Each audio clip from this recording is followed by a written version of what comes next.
Let's get right back into it. It's the Opie and Anthony Show, the ONA virus spreading across America. In studio, our buddy, our pal, Bob Kelly, everybody. Yes, Bab. Bob's going to be part of our ONA Traveling Virus comedy event. It's a weird name, let's be honest. It's hard to say every time. It doesn't really flow. Next year when we do this, we got to come up with a cooler name. Bud Light presents the Opie and Anthony Traveling Virus, the comedy event of 2006, coming soon to a venue near you. We got 3 dates. Bob Kelly's one of the comedians that is going to be on the bill. August 5th, Worcester Centrum in Boston. August 26th, the PNC Bank Arts Center in Jersey. September 9th, the Tweeter Center in Camden, New Jersey. That's across the river in Philly. Tickets on sale now through Ticketmaster locations.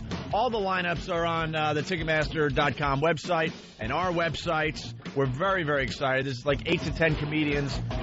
Most of the guys you know and love from this show. Bob Presented Kelly. by Bud Light. Always worth it. Yes, Jimmy. Bob Kelly, obviously myself, Opie and Anthony, of course, and Patrice O'Neill and Lil Bill Burr, as well as Bob Saget, Tracy Morgan.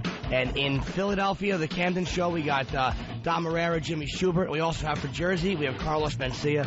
And, Saget's at all the shows. They're all great shows, man. Bob Saget's calling our show today. Oh, good. Mm-hmm. And he is as dirty as they come when he's not doing that Full House stuff. I know Full House has been off the air for many, many years, but when he's not doing that family-type TV, he's in the comedy clubs getting as dirty as anyone else. I don't think he's done family TV in, years. True. But, I mean, it's on every day. Oh, I know. Every day in reruns. It's like it never went away. So it's such a goof now to see him in that context. I met the until you know him. Oh, I'm sorry, Anthony. That's okay. I was just talking. It's a talk show. Well, I'm not really a professional radio don't be guy like you scared, guys. Bob. Go in there. Sorry. Let me jump out of you. I really did just step right on you. Hey, wow, I know. A big Bob footprint on me. 2 Jews walk into a bar. They, hey, I want to eat some food. Why'd the Pollock cross the road? Well, he was. It was funny. I was taking out my liver. I really did. At least I caught myself, though. I didn't. And it didn't wreck a thing. I have no idea what I was just talking about. Let's go with this. Are you excited to be part of the tour there, Bob? I'm ecstatic. I'm a little nervous. I mean, the Worcester Centrum is these are big dates. These are big, and that many O&A fans in one big arena. That's going to be. And you're closing all the shows. You're out of here. And we got the O&A Village that is coming together nicely. So it's going to be a very, very exciting event. What's the O&A Village, you may ask? It's so far, what T-shirt contest, maybe a stage for open micers and dunking booths, and all our sponsors are going to be out there just giving away crap, and you can buy stuff, and think kind of like Lollapalooza. Are you going to have some of the? Did the first day of summer start? And oh, you just cut. I didn't even know. Oh, sorry. I just wanted to know if it was the first day of summer when that was around. Sorry if I stepped on you there, Bob. You guys suck. So get your tickets through Ticketmaster. Where can you get tickets? And can we promote our website yet? Because all the info is right there for everybody. I would hope we can. It makes it so easy. All you have to do is click on a link, and you're good to go. You can see all the lineups. Yeah. But whatever. Pete emailed me yesterday. He wants to do Cleveland. We owe Cleveland a visit big time. We certainly do. Yeah, we were this close to going to Cleveland when we got fired 4 years ago. And we could bring this. Setting it up. We could bring this comedy tour to Cleveland. It's up to us. We were even closer to going to Boston. Yeah, 2 days away. 2 days away. away. Whole trip. Gene Simmons was going to be there. That was going to be great. Sorry, West Palm. We don't explain that one to you at all. Yeah. We don't explain that. You don't get an explanation. No, not today. What do you think? Should we do Cleveland? Absolutely. I think the ratings are good, right? Yeah, absolutely. People listening to our radio program, and maybe they're talking like early September. Okay, Rover's a big morning show there. He can help us. We're in the afternoons in Cleveland, so he could help us if if he's so inclined. Yeah, I say we go to Cleveland with the comedy tour. Yeah. Cleveland, we're coming your way. That's right. We're coming your way. We'll have details soon. And then Wisconsin. Ooh, hey, slow down. Easy. You got to work your way up to these things. All right, Bob Kelly, the star of Tourgasm on HBO. Yes. Absolutely. You're the reason I'm watching, my friend. Yeah. You're the reason I'm watching Tourgasm on HBO. What is this idiot going to do next is pretty much... What a jerk you look like in that show, Bob. Great portrayal. It's completely accurate. That's who he is. Just an ass, and he's abrasive. An awful friend. Explain Tourgasm really fast for everybody. What is it, 40 days. Dane Cook took me, Gary Gelman, and Jay Davis on a bus trip across the country for 30 days, 20 shows, college big arena shows. And they filmed the whole thing. And supposedly we were supposed to get along, support each other, and have a great time. And what sucks? Yeah. This was Dane Cook's big dream, and you could tell like by the second episode he's like, "But this was supposed to be my thing." Yeah, like had an image of what it was going to be, like it's just a bunch of pals on the road. And why can't these pals get along? In America, he's got the big room. It's set up perfectly for him. He's got his name on the bus, and then it's just like you could tell 2-3 weeks into this thing, he's like, "Oh, this was supposed to be my thing." That was actually supposed to be a living room. And then Dan at the last minute went, you know what, can this be a bedroom? He was supposed to be in the little thing with us. Oh, really? Yeah, that wasn't going to happen. He switched it into a queen bed suite with a plasma. He saw what you guys were going to be all about. Gary Gelman, 6'4", jammed into that bunk for 30 days.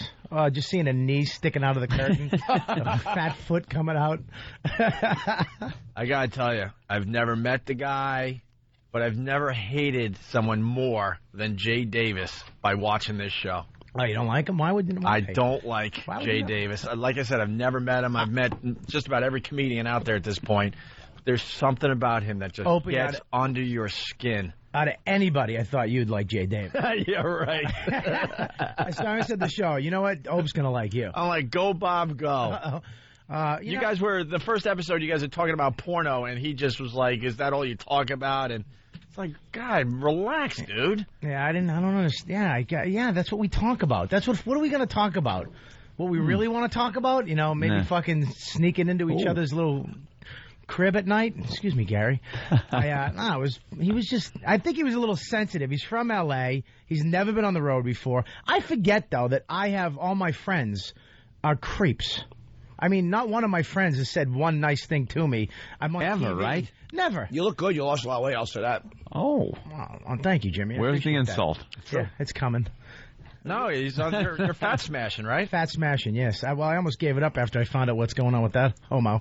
But Dr. Ian. What's phase 5? No, that's the real rapid. It was proven that she was just babbling. Yeah, sure, sure. They were. When I know, if you listen to the episode, the show they were on, they were actually fighting like a couple. Like he came in and was taking over, and he was like, "Wait a minute, they're my friends." We got to explain to West Palm Beach. Dr. Ian Smith's a friend of ours. He's got a book, The Fat Smash Diet. He's really good friends with Michael Strahan. Michael Strahan's going through an ugly divorce. So this bitch decides to kind of hint that Michael Strahan was a bit gay with our buddy Dr. Ian Smith. It was on the front page of all the New York papers. You never want to wake up to that. Yeah, that's something. That's like... just... And most people saw it on the front page, and they didn't bother to read the follow-up article the next day that was kind of a little more buried. It was literally like 1 or 2 lines in this huge story about the divorce case that's basically saying, you know, she kind of made that up. Flaming faggot football player and his TV doctor friend in gay love affair. And then, the next day, page 19. Wife says not true. It's like, what the? Wait. I think the Post and the Daily News owes it to these guys to make the headline as big as possible. Where's the huge headline from the other day? Right. Why can't that say I'm not gay? These guys are not gay. You just have 2 pictures of them. Because you know how we pick up the paper every day. How would you like? It's like, let me see what's in the news today. Hey, look at this. I'm a flaming faggot. It's a good thing that's only on the front page of all the New York papers, because someone might see this. Oh, is that just... Believe me, it's all of our worst nightmares. That's just evil. Only thing worse is, congressman on pedo charges. Right. That's like the only thing that you could pick it up and it would be worse for you if you weren't gay. If you're gay, then do what... the mayor of Jersey did there and just come out and say you're a gay American. You know what made it worse is that they're kind of, too big in shape black dudes. Yeah. That was kind of more uncomfortable, like a big black football player. But, well, there's this whole thing going on with the DL. You hear about the DL with the black guys. Yeah. And it's guys that aren't, like, overtly gay. They're, regular guys. They're married a lot of times, holding down their manly jobs, and they have gay sex with each other and then go home to their wives. And they, it's called being on the DL. Yeah, guys like Strahan and Dr. Smith. I mean, they're not gay, but you picture like both of them like in a locker room, maybe wearing a white towel around their waist. A little snap in the towel. Yeah. You take yours off, and now you're just standing there in the locker room, no towel, nothing, and just and Dr. Ian kind of arches his back and puts his hand on a cheek and goes, "Oh, gee," trying to get away from the towel. Every step, the muscled ass cheek ripples. Right. What do you think? It's just because they're so in shape. Yeah, rubbing cocoa butter on their stretch marks, trying to get that ashy skin nice and smooth. Gay. I like the fact on the show, too. When he was on that day, he was like, yeah, I love chicks. Hey, Jimmy, what's that MySpace? Kara? Yeah, hey, Kara. Hey, what's up, hot mama, baby? Every commercial break running up to the computer screen to look at the Pal Talk girls. Yeah. Hey, is she going to flash? I don't know. We were testing him. For the people that weren't listening, he came in, he was on the front page of the paper. He's a friend of ours. He's like, I'm coming on your show immediately. And he spent the whole day with us. But we were giving him, tests. We were handing him bananas, see how he eats the banana. And then we gave him the math quiz in the men's room, the urinal test. Yeah. Like, I purposely went in the middle stall to see if he would actually go to the right or the left instead of waiting. Obviously, if there's 3 stalls, you're the guy that goes to the middle. You're the next guy to go to the urinal. You're waiting, right? Yeah. If someone goes to the left or the right, then you could go to the other stall to always leave that one urinal buffer. Right. You need the one urinal buffer. So we were testing them all morning. And we're like, all right, come on. We gotta see for ourselves here. I've never... Unlike Norton, when you go in the bathroom, he comes right next to you and looks at you. Oh, he does. He does. He's got to take a peek. I'll stand in the same one you're in. Why not? Come on. He's tried. Let's lightsaber each other. Dr. Ian Smith, though, when the banana test, when he grabbed the back of his own head and pushed it down onto the banana, I was a little suspect. I've never quite seen anybody eat a banana that way. He mushed the banana between his teeth to make a gooey substance on the corner of his mouth. He's going to come in here and kick all our asses. I'll thank you to not use that kind of language. I happen to have my young son in the car. That's an attention getter. Yeah. All right. So Bob Kelly, part of Tourgasm. Yeah. So you traveled with Dane Cook for 40 days, and they filmed the whole thing. Yeah, they filmed the whole thing. It wasn't supposed to be on TV at all. It was just supposed to be a DVD that he was going to sell. But then he dropped his CD and sold 500,000 copies, and HBO was like, "Hey, come over here for a sec." Right. And they just bought it to make him happy. He was supposed to do his hour special with them, and then they were like, "Oh, what is this?" And they were like, "Oh, let me check it out." And they saw it. They were like, "Oh, cool. Let's throw this on too."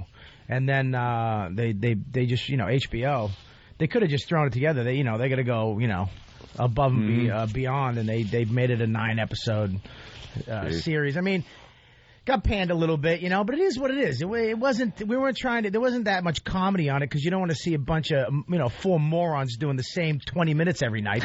You know what? You can see Marshmallows only like 4 times. I have to say this though: the show has been panned, but you're unbelievable in it. Oh, thanks, you're the man. Breakout star. I'm telling you, it's not going to hurt you. You're going to blow up because of this show. Because you come across so natural, and you come across like we all know you as an ass, right? And you have no problem people seeing you as an ass. Yeah, you're not like putting on some thing for the TV. What's that? Sorry, I just always like watching the Billy Buckner play. Never gets old, right? It's been on TV a lot for some reason.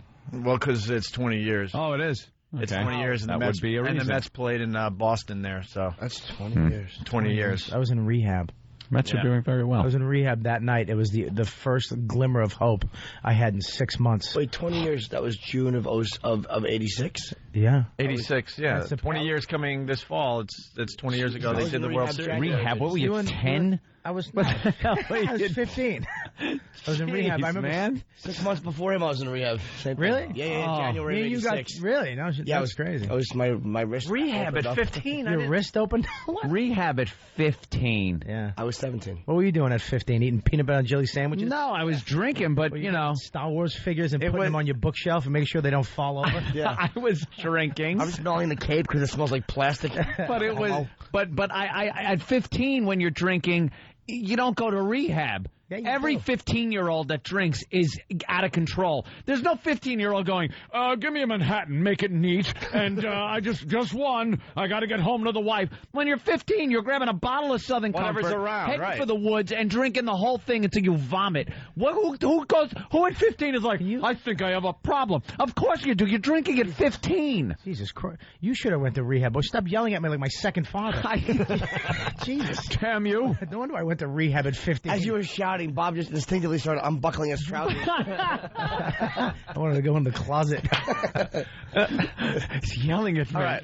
So it doesn't matter at 15. Wait, so let's ask these guys the question. He went to rehab at 15. Jimmy went to rehab at 17. And I'm with Anthony. Like all my friends and stuff, we were just finding what was in Dad's liquor cabinet. And Every drinking kid should have until been in we rehab puked. then. Right. So what is different than that makes you go, I have to go to rehab? At 15. I woken up on floors of bathrooms from tequila at 15, 16 years old. Right. I was staying I didn't even have a place to live. I was like sleeping on a couch at a friend's house and just pounding tequila all night. And I woke up in the morning on the bathroom floor. No clue how I got there. That's cute. But that's just a 15-year-old drinking. Right. It's not rehab. I woke up. What happened? I woke up. I did the same thing. I woke up one day with no underwear on a cot in my friend's living room. I didn't even know he had a cot. Cot. I actually Private pile. He found my underwear. They hit you with soap in a sock. They should have. He found my underwear like a month later behind his couch with a turd in it. Apparently, I dropped a deuce in my tighty whities and I just hid it behind the couch. At least you had the sense to do that in your stupor. Yeah, there you go. Because you could have just slept in it, which really would have been awful. That was really funny. Dude, I think the difference between did you almost die? Have you been in the hospital? Did you get beat up to almost death? I mean, did you go to jail? I went to juvie jail. I was No, in and out I didn't personally, but I will say that when you're drinking to excess at 15, which doesn't take much, right? You know, things are going to happen. You're going to end up in jail. You're going to end up in trouble. You're going to get, all right, I got in fights, things like that. I wrecked a couple of cars. Oh, wait. Things like that. But I mean, he got in a lot of trouble at 15, and he had no choice. So yeah, dude, I was like, oh, they sentenced you to rehab. All right, then you got a point. Yeah, if you're sentenced to rehab. I forgot the story, but there was what was it again? You were stealing stuff. Yeah, like unarmed robbery, assault. Armed robbery. That's right. How do you know you've just blown it though at 15 that you're done drinking? That's what my point. Unless you've been, sentenced to go to jail. But I mean, at 15, you can't identify that you've pretty much blown your drinking. That this is going to be you drinking at 25 or you drinking at 30.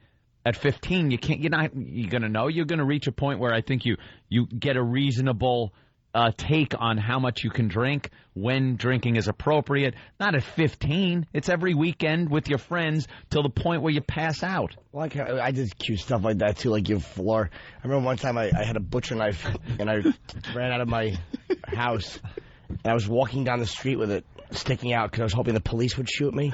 And then the other time... That's a cute story, the other time I called the police department in a Jamaican accent and told them to come get me, man, and put me in jail. I was in a partial blackout. And then there was perhaps the 30th wrist slicing incident where there was 18 micro stitches in my left arm, and I said I was forced into rehab, and they were going to court order me if I didn't go. Okay.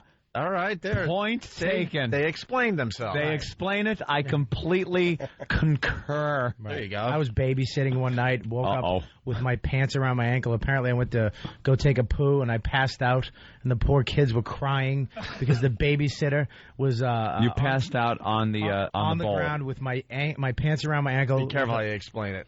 With a we got it. All right, yeah, that'll never... The actual substance will never make it through. Bob needed to use the restroom, and Bob needed to use the restroom, and his pants were down his ankles, and he passed out walking to the bathroom. No, that's not what happened. Oh, no? You passed out. No, it sounds like I'm a pedophile. Sitting on the My pants bowl. were down before I went to the bathroom and I'm babysitting. You were sitting down on the bowl, Creep.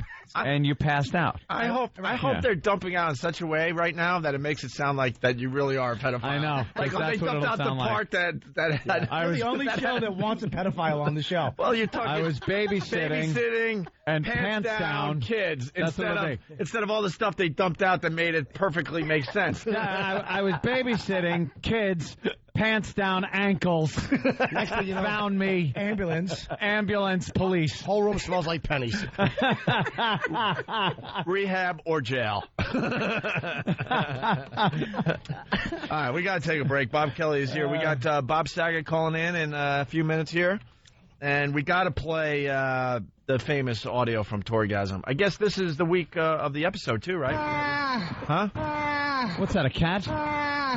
On this week's episode of Tourgasm, our friend Bob Kelly breaks his knee, man. Yeah, you got right? it. I think. Yeah, this is it. You made it's the actually. Oh, they leave yeah. it a cliffhanger, I think. Ooh. So they at the end it happens, and then they cut to next week. It's kind of weird the way they do it. You'll see. You're gonna be like, ugh. They make it kind of soap opera-esque. Oh. I think there's an image of me like they freeze frame as I turn, and the crowd's standing behind me, and it's just like And then they cut like. And then they cut to the siren. They cut to Jay. A shot of the siren. Yeah. Jay going, why?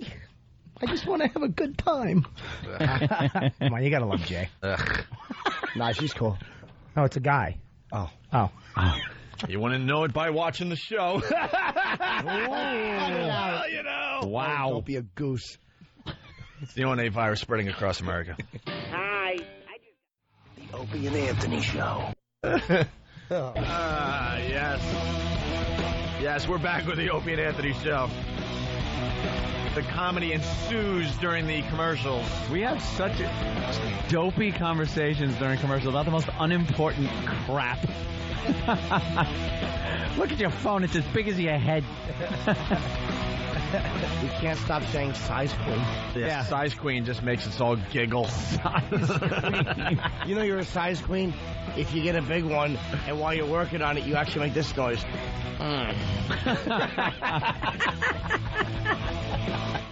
You just gotta breathe through your nose. All right, listen. The sinuses of Tony Soprano. Bob Kelly's in studio.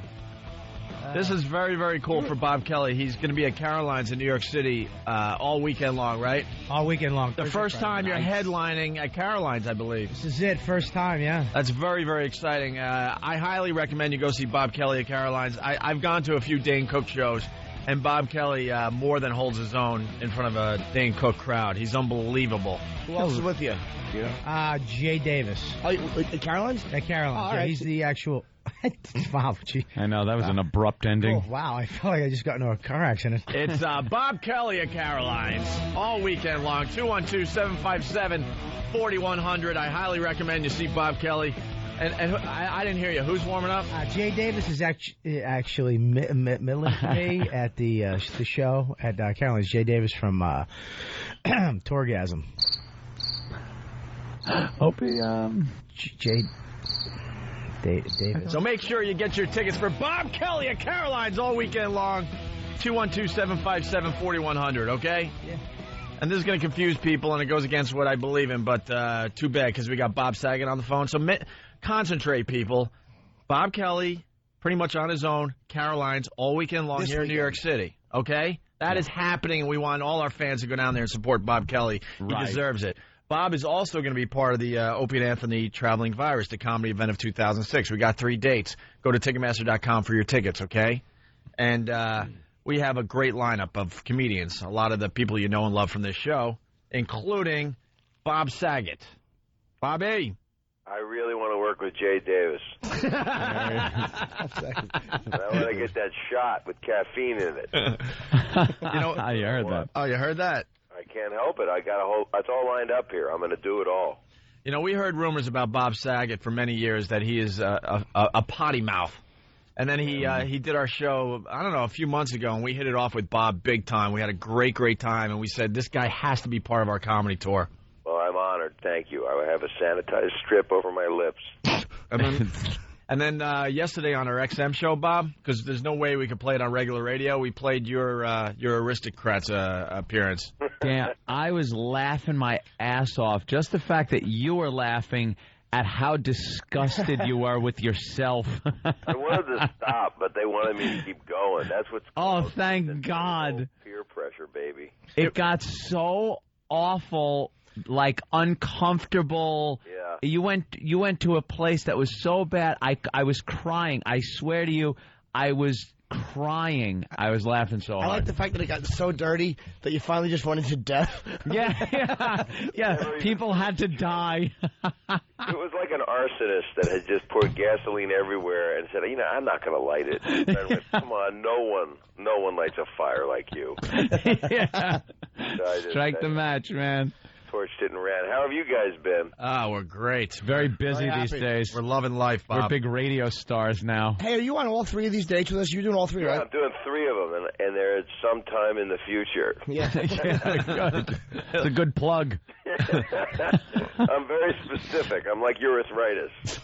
And how dirty are you going to get there, Bob? Well, I'm going to do it, my R-rated stuff. I'm not going to pull my colon out and I'll do the harmonica with it or nothing. It's really hard to do that. You can throw your back out. You can hurt a kid. That is a showstopper, though. It does. You can take out your colon and not clean it, but not play the harmonica. Yeah, The Aristocrats, I believe, is on DVD by now. You got to get it just to see Bob Saget because you're going to be shocked at how dirty he got, and a lot of other guys that you would think would never get dirty did a great job with the Aristocrats movie. Desmond Tutu. I must have missed that part. Wow, I must have gone grab a beverage during that one. Dude, as a comic, I have to ask you: were you waiting to say Desmond Tutu, or did it just hit you to say that? I could not have loaded that up. It just shot out. Desmond Tutu. That was like that was a gas propulsion. I don't even know what propulsion. Are you going to be on Entourage this season too? Well, they were just talking to me about that, so I think they were just saying, please, let's keep him off of it. No, you were great. Thank you. Yeah, they did talk about it, because, I just did what I did. I hung out with hookers and smoked a bong, Yeah. Nice. That was sweet. I showed that to my actual children before, the 40 that I know about, but I had a whole room. It's great to have bastards, because you've always got an audience. Hey, Bob, this is Rob Kelly. You're great, man. I know that because the guys told me you were. Yeah. See? We're honest.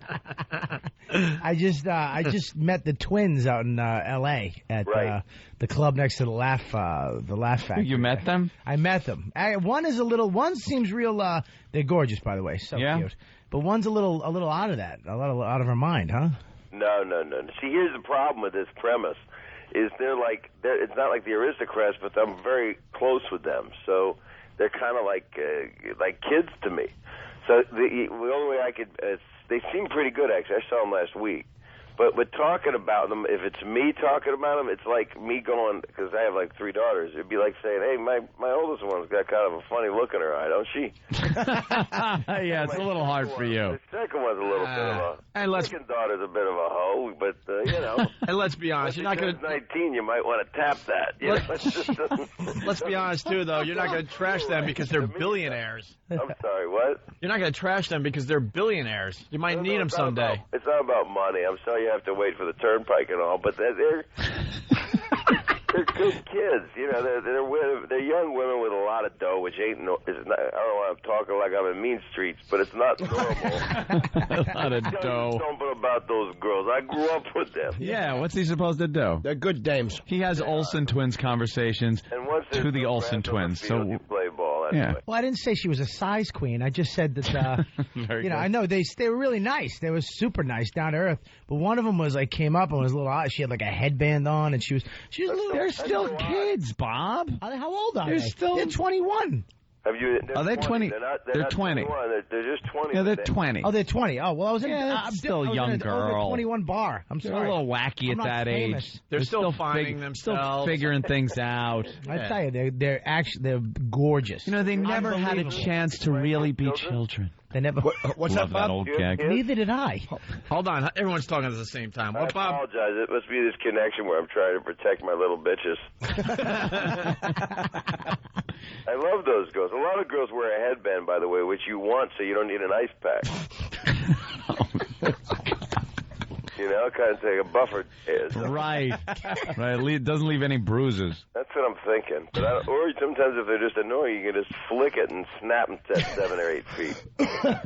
I was going through the channels the other day, and of course, I mean, the residual checks must just be wonderful. They must just roll in every second for you because... What episode was it? It was the one, and the only reason I stayed to watch because it was the Disney World epic episode where you all went down to Disney World, a multi-part little thing where you lost one of the Olsen twins there, and and my goodness, how the words of wisdom you had on that show, where you just sit the children down and that music would play. Right. And I think that's what gives you that image, and that's what makes... My fly was down, that's one thing.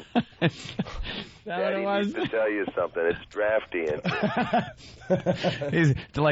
He's taking his money out and paying off the guy in the Tigger costume so he can wear it, do inappropriate things.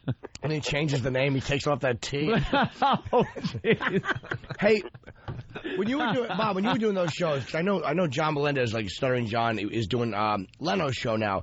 So like he can't like go out and like do dirty stuff. Were you able to go out and do your act? They didn't really care if you went out and did clubs and did your thing, and you weren't allowed to. No, and I did both the video show and Full House. When they were top 10, I had an HBO show and a special, and I dropped the F-bomb the whole time. But nobody seemed to care because I was doing what I was supposed to do on the other shows. Okay, they didn't restrict. That's weird. You know, probably now they would have a problem. Right. Like, even though it's only a few years later, but I bet they would have a problem now. You've got to keep that squeaky clean image.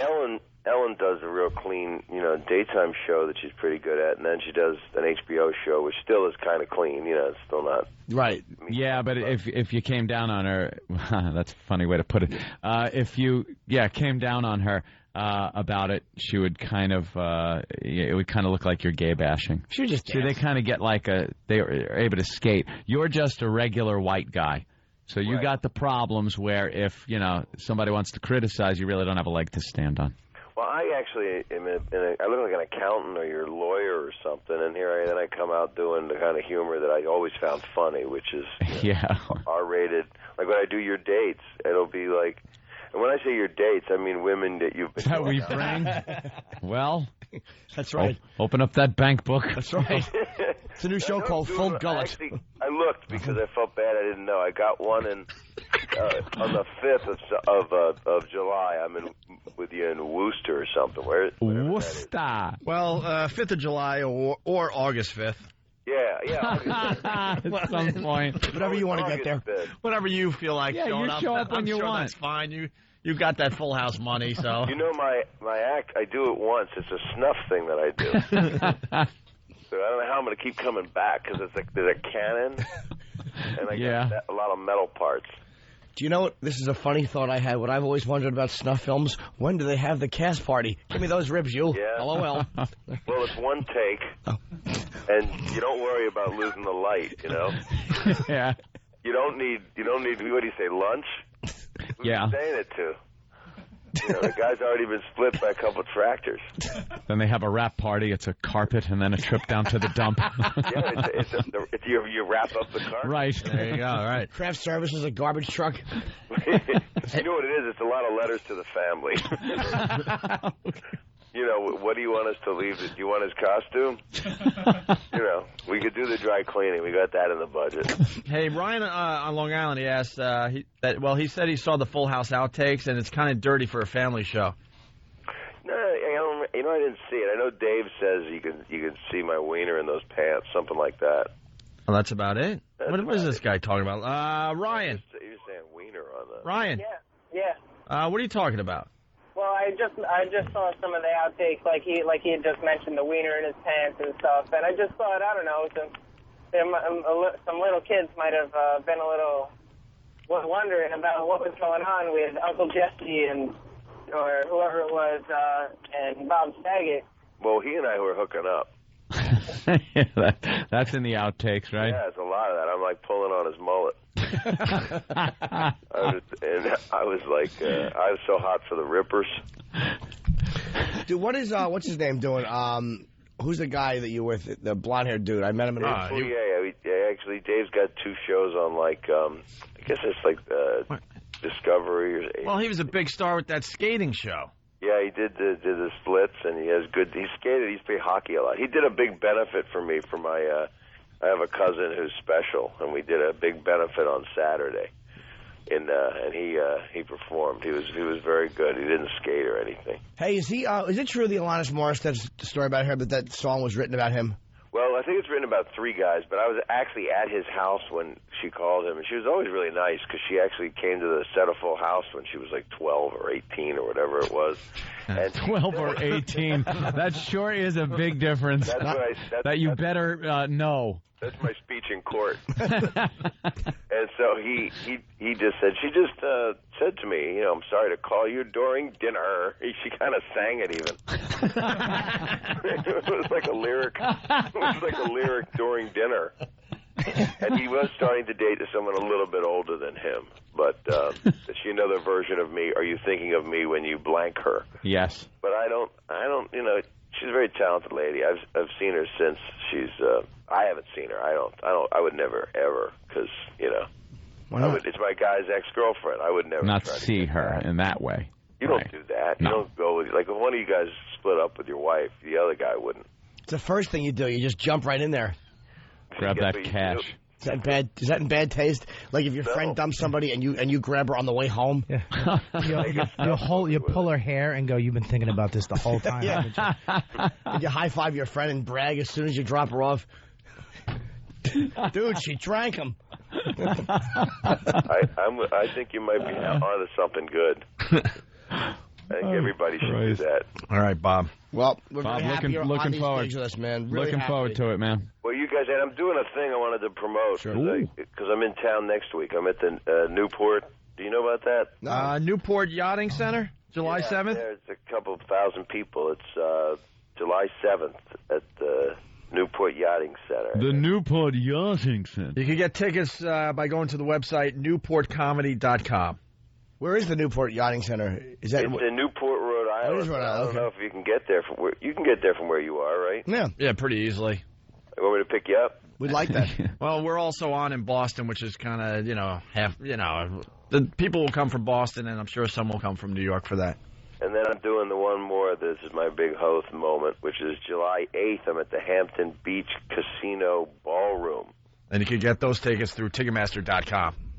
Look at you. But then I'm doing dates with you guys. Thank you, by the way. We're very happy. Thank you. Yeah, we can't wait to see you on that stage, We're Bob. going to have fun. On my stand-up, I'm like going nuts now. Like when you guys, when I hung out with you guys, you could just, that was like the beginning of that was the precipice of piss. It was pressa without the press. Precipice. And it's just fun. I mean, I'm really looking. I saw Tracy Morgan because I'm working on this Penguin movie. I saw him the other night. He goes, "Man, we're going to be out tearing it up with Opie and Anthony."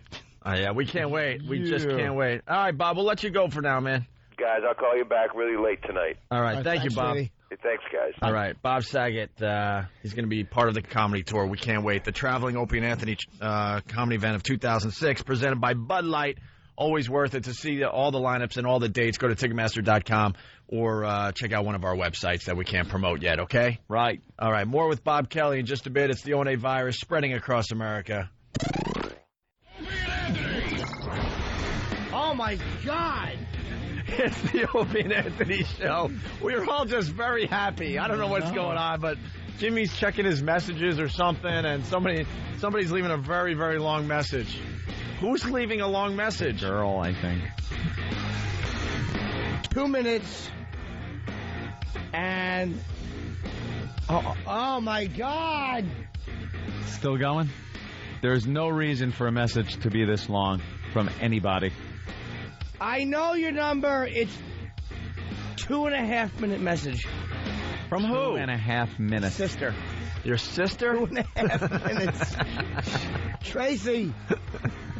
Oh, my God. She's still talking. Still. She's not still talking. Stop the it. message. The phone even got tired. It went, all right. Still talking. Oh, it's finally ended. Okay. My sister, I wanted to choke her last night. You know how tired everybody was yesterday. Didn't get much sleep. We had meetings, things to do yesterday. I didn't get home till really, relatively speaking, Speaking of late. the meetings, yeah, we left here at 3 o'clock, and that roly-poly douche from downstairs that is a big-time security guard. He's protecting us from Al-Qaeda. Yes. Or Al-Qaeda, whatever the hell you call it. Right.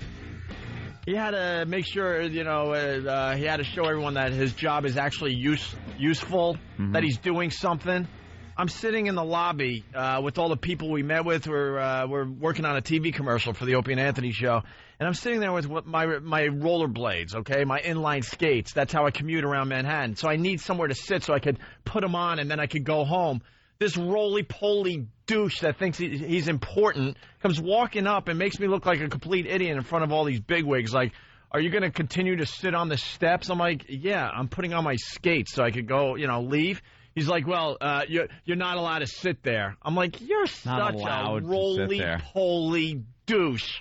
And we see you every morning, and I look at you every morning, and I know that you're useless. You're absolutely useless. Another one of these freaking, what are they called? They're not security guards. First line of defense is what they're called, in this building Opie. here? Should be given the respect that they are due. He walks up to me. It's obvious that I need to sit somewhere just to get my skates on. You can't do it standing up, so you got to sit somewhere. And it's almost impossible to sit anywhere in Manhattan, by the way. There are spikes everywhere. They've decided that, New Yorkers should not sit down ever because, homeless people sit down, and they don't want homeless people outside their buildings. Good. But I'm working my ass off, and I just want to sit and throw my skates on. And roly-poly douche...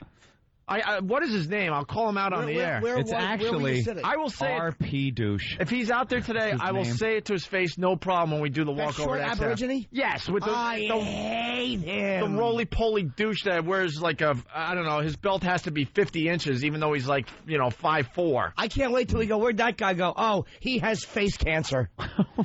And then he felt so good about himself as he's walking away, like I told him. Where were you I had to sitting? justify my lousy life and my lousy job. Right there in the breezeway, there's stairs going toward 56.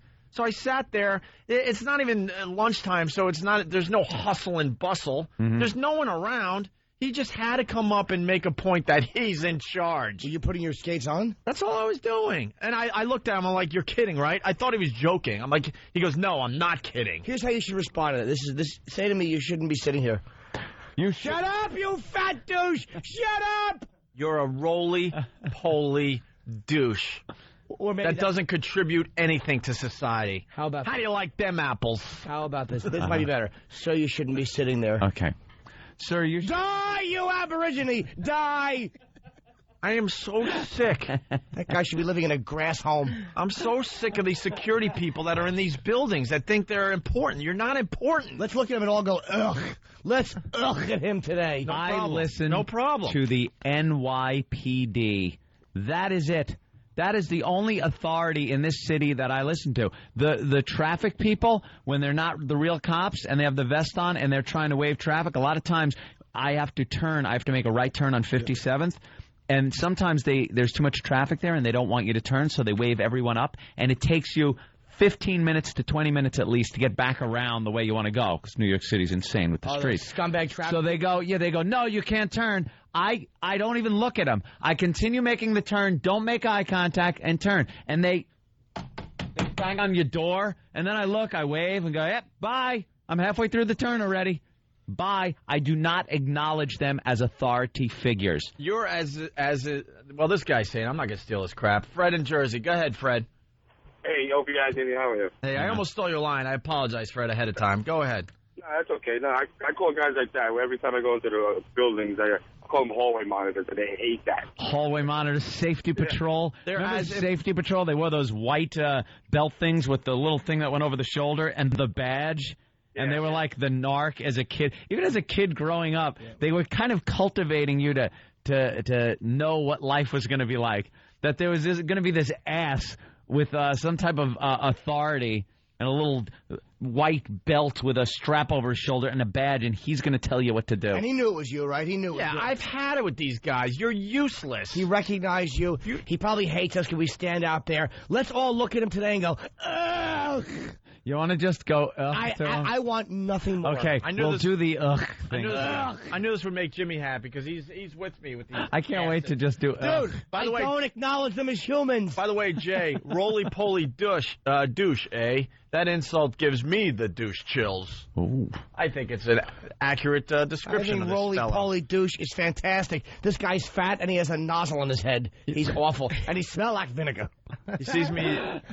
He knew it was you. He knew who you were. He was just power tripping you because he hates our guts. Yeah, because I was around suits and we're all leaving the building at the same time and they're all doing that babble like, oh, it was a really good meeting. We're very excited. We can't wait to work with you guys. All that fun stuff. And he comes waddling over with his roly-poly belly and says, are you going to sit there? You can't sit there, and just goes on and gives me crap. And I'm like, you're kidding, right? Shut your mouth. And he sees me throwing on inline skates, so that probably threw him back to some childhood memory of someone actually telling him that he might want to exercise.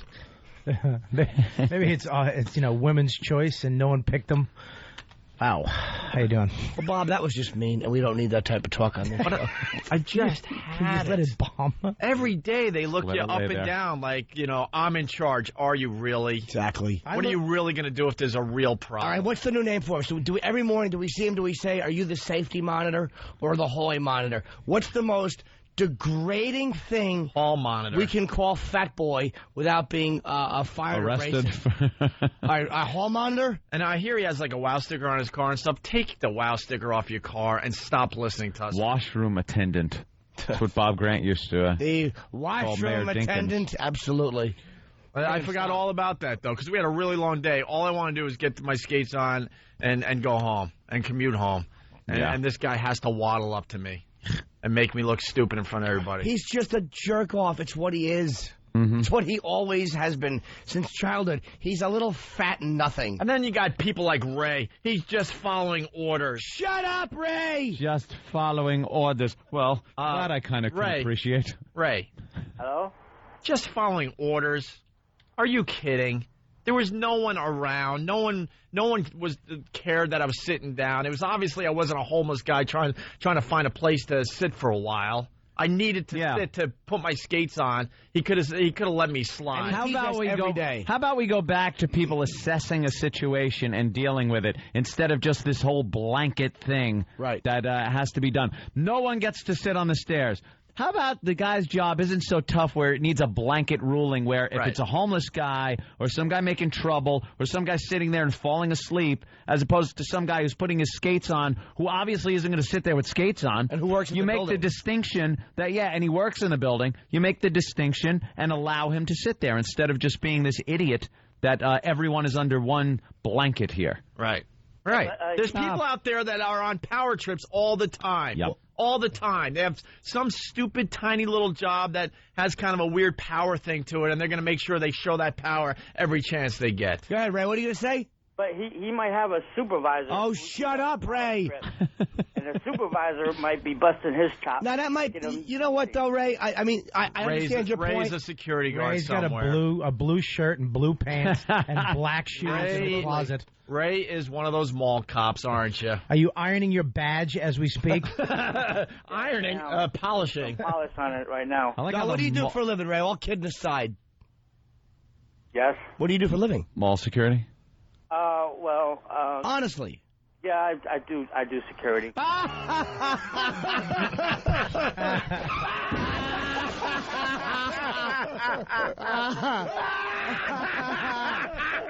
Stop or keep walking. Oh, that's terrific. Die! A situation where I can have a super. Shut up. That's right. Be a man. Supervisor. Tell your supervisor. That's Opie from the Opie and Anthony show. He walks every day. He's putting his skates on. You don't have to yell at your supervisor.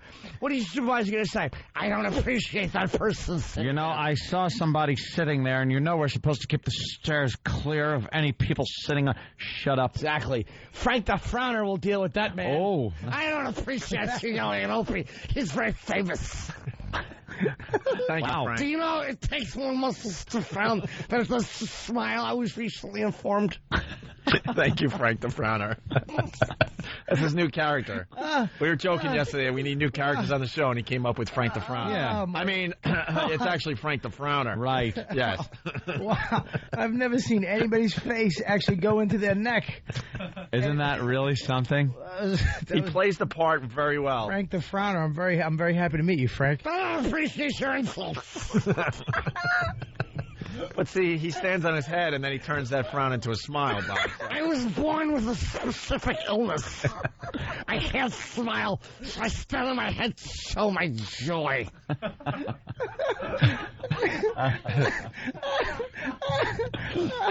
Wow. You know, my brother right now is working on a Frank the Frowner T-shirt. You do realize that, right?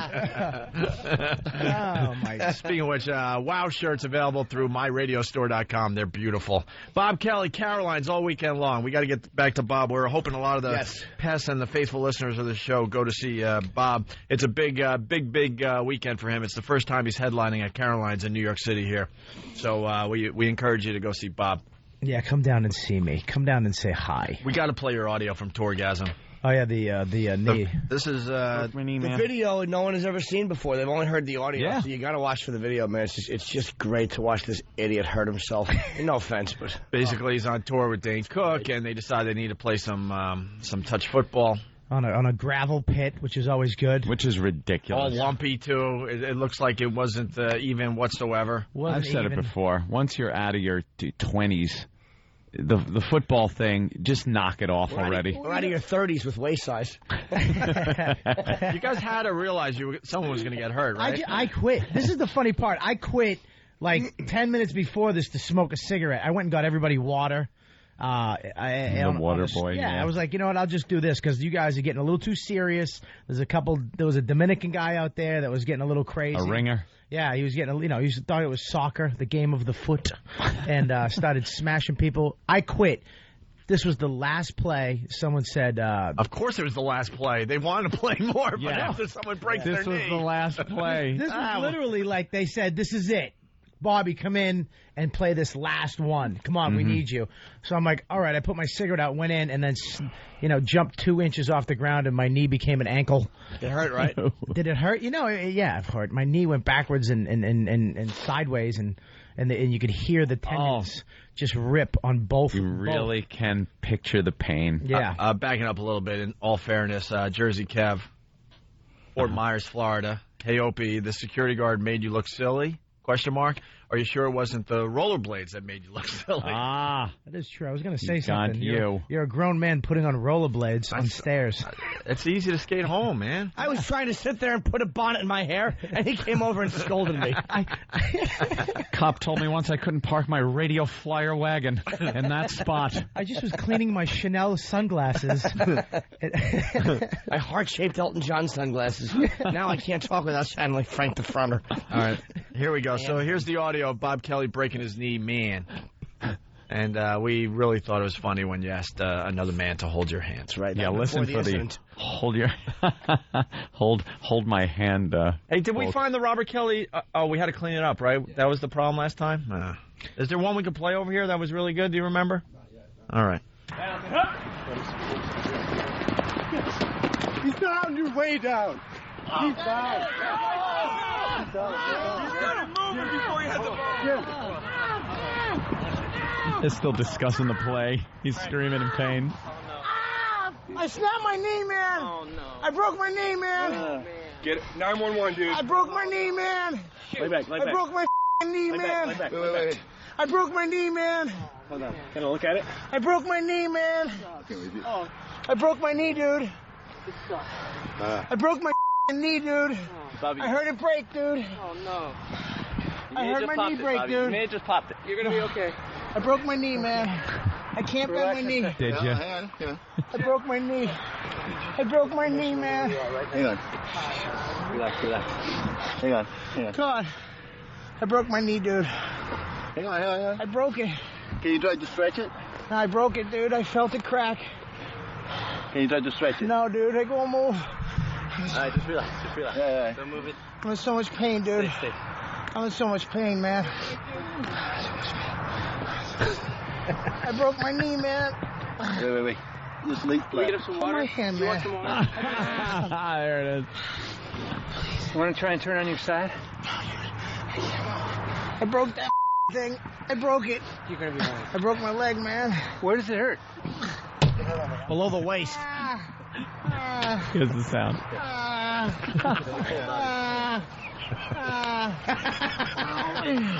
It bent backwards. Does it hyperextend? Is that what maybe that's it. The internet. It's not just for downloading porn anymore. High Voltage is an XL channel which may include explicit language. Channel blocking is available by calling 1-800-XM-RADIO or XM Canada at 877-438-9677. The Opie and Anthony Show. Take responsibility for yourself, because nobody's going to take responsibility for you.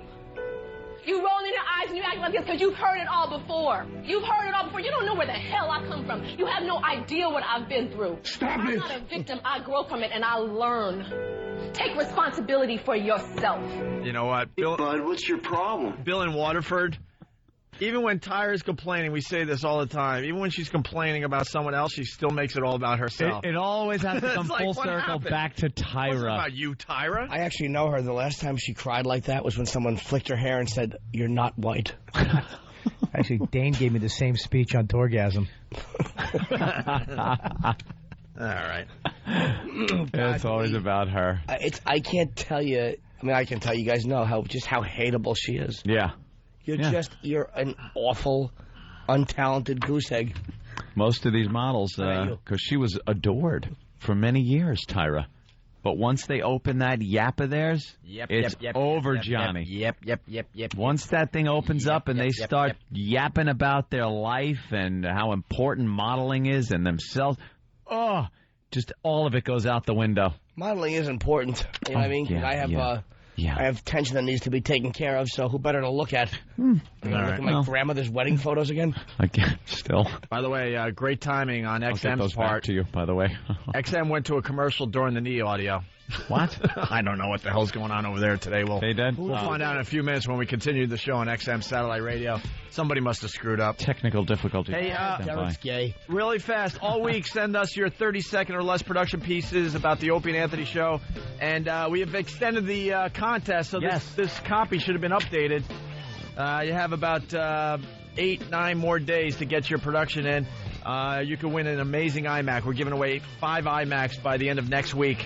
Go to 923freefm.com to get all the details on the contest, okay? The number's 923freefm.com, 923freefm.com. You got a chance to win an iMac. We got lots and lots of production coming in, so that's very good news. And we got a little over a week left in the contest, so get your Opie and Anthony production in. Bob Kelly, Caroline's all weekend long here in New York City. Support Bob Kelly. You're not going to be disappointed. 212-757-4100 for tickets. We're out of here. We'll see you guys on XM in a few minutes. Thanks for listening.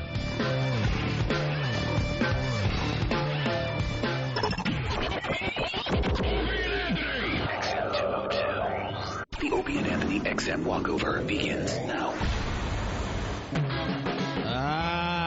Brand new microphones today. I like this. Wow, how about that? With a big fuzzy black thing at the tip, just like Jimmy likes it. Because Jimmy is a size queen. Oh. Jimmy doesn't know where his... Where is it? Uh-oh. My phone is up. Why are people touching my fucking phone? What happened, Jimmy? What happened? I go to piss. I leave my phone on the console and it's gone. Why? I don't know. It was right where you left it. You knew where it was. People just try to be helpful. But Where's the roly-poly guy? Roly-poly douche. I don't see him. I wanted to go... He's off today? No, he probably got tipped off. Oh, and he hid. Oh, great. So now we're in trouble for making fun of him on the radio, probably. Where are you, fat boy? I wanted to go... Oh, we will. We certainly will. We'll get him. We'll get him next time. Here that look excited to see you. Couple of what? Couple of mutts. Jesus. Hi, ladies. Very nice. Who are you? I love you guys. Do you? Thank you. Oh, We got a hey. cougar, everybody. A Yeah. South, I have hunted you down. cougar. Wow. West Virginia loves you guys. Do they? Nice. Loves West you. Virginia? Yes. Every Well, morning. Say hi to West Awesome. Virginia for us. And you're in New York just visiting, obviously. What are you doing in New York? Tour sitting shows. What show you going Radio. to see? Are you? Sorry. Radios. Yeah. Hunting you down. 20-minute walk Hunting. I waited. Was it? Wow. To hunt you down. Be nice to the cougar. Oh. Oh, Jim. I like big butts and I cannot lie. Ew, she's touching me. Ew. Wait, what? Are you having fun? Ew, the cougar touched me. Thank you, ma'am. You don't like that, Al? She just petted me. Well, what's your name? Oh, she's a fine lady. Of course. I would be a great catch for the cougar. Great. You a New Yorker? Bobby likes hugs. Hug Bobby. Yeah. I'm getting away. Ew, she goes. I get away How you doing? Come here. from Let's any make of out. this. I don't want to be kiss. touched by her. Wait, Bob Kelly might make out with the cougar. No, on the cheek. Ew. All right, go ahead. Oh, God. Is Bob kissing the cougar? Come here, I'll give you a... He's licking the cougar's cheek. Wow. Bob is really getting into the cougar. Wow. That was hot. You liked that, didn't you? Very hot. Very hot. Very hot. Yes. I'm sure my husband's listening out. He'll love it. Sweating in your blouse right now? High beams. Beams, nice. But What do if you you got saw there? the You got a view, B cup? I'm standing behind the cougar right now. 36 Her feet, right? ass is so 42 fucking B. horrible. Jeez, that's a big back, It is. Jimmy. It is this That's what you're flat, used to. like the typical mom ass, Proud of that, you know? the old cougar much mom baggage. ass she has on her. Shut the fuck Actually, I teach up, middle because school. no one cares what you have to say. Yeah. I'm also looking at her. It keeps her in shape. Her cellulite arms. Wait, Opie, Andrea Yates wants to say hello. Andrea Yates. All right, who are you? I'm Pam McCullough. And I just came with Mary because her husband's listening to your show. Is he? Every single day. Oh. In Seattle. Listening now. What's that? I said I just came with her because. Did you? Oh, Yeah, that's she was a afraid to dyke. bring me because. Was She's she? gotta She be was a afraid to bring lesbian. me because she said Was you guys she? are a little crude sometimes. Are we? A little crude, no. That's what she said. She's just a little kidding. crude sometimes. She's just kidding because she's a cunt. I'm looking. Jimmy, look at her No, pants. Look at, you can see her panties through it. They are gigantic. Is that what they are? They are fucking gigantic. They're fucking Victoria's Secret Depends. She's wearing these black pants that are very like shiny black, and you could see. She is the most awful soccer mom looking piece of garbage. Second worst ass I've ever seen in my life. Oh, is that ass horrid? My tongue feels like I just made it with my grandmother's ass. She's got that. What's her name? A lot of Mary, makeup. hold Oh, what? Oh, Hey, Mary. oh, you Did she nailed look? it. Yeah, they're looking. She's Ew. totally Ew. looking. Ew, she just kissed her index finger and went to her ass. Oh, did she do the hot like ass thing? She's fucking awful. Her ass is like raw chicken and cottage cheese. She could do the psst thing with her ass because it looks as flat as if it came off a griddle. I like her friend with the cancer wig. Her myself. friend is awful. What a dyke.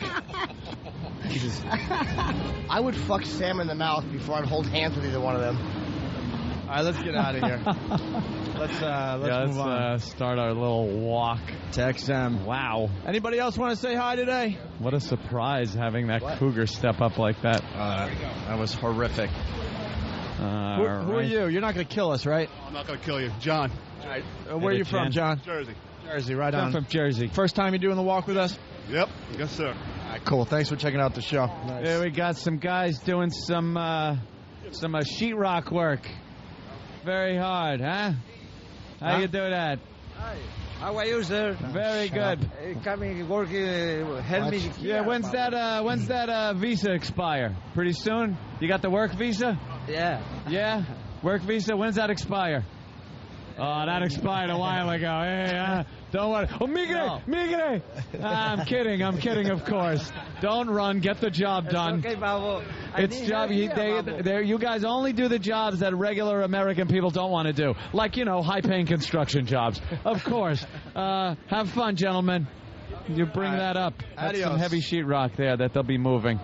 Adios. Jesus Christ! How come everybody says it's always jobs no American would want to do, like picking corn or something? And these guys are doing construction jobs that would pay a lot of money to a normal, white guy. Frank the Frowner wants to interview somebody. Oh, Frank the Frowner wants to interview somebody. Okay, that's a good idea. Hi.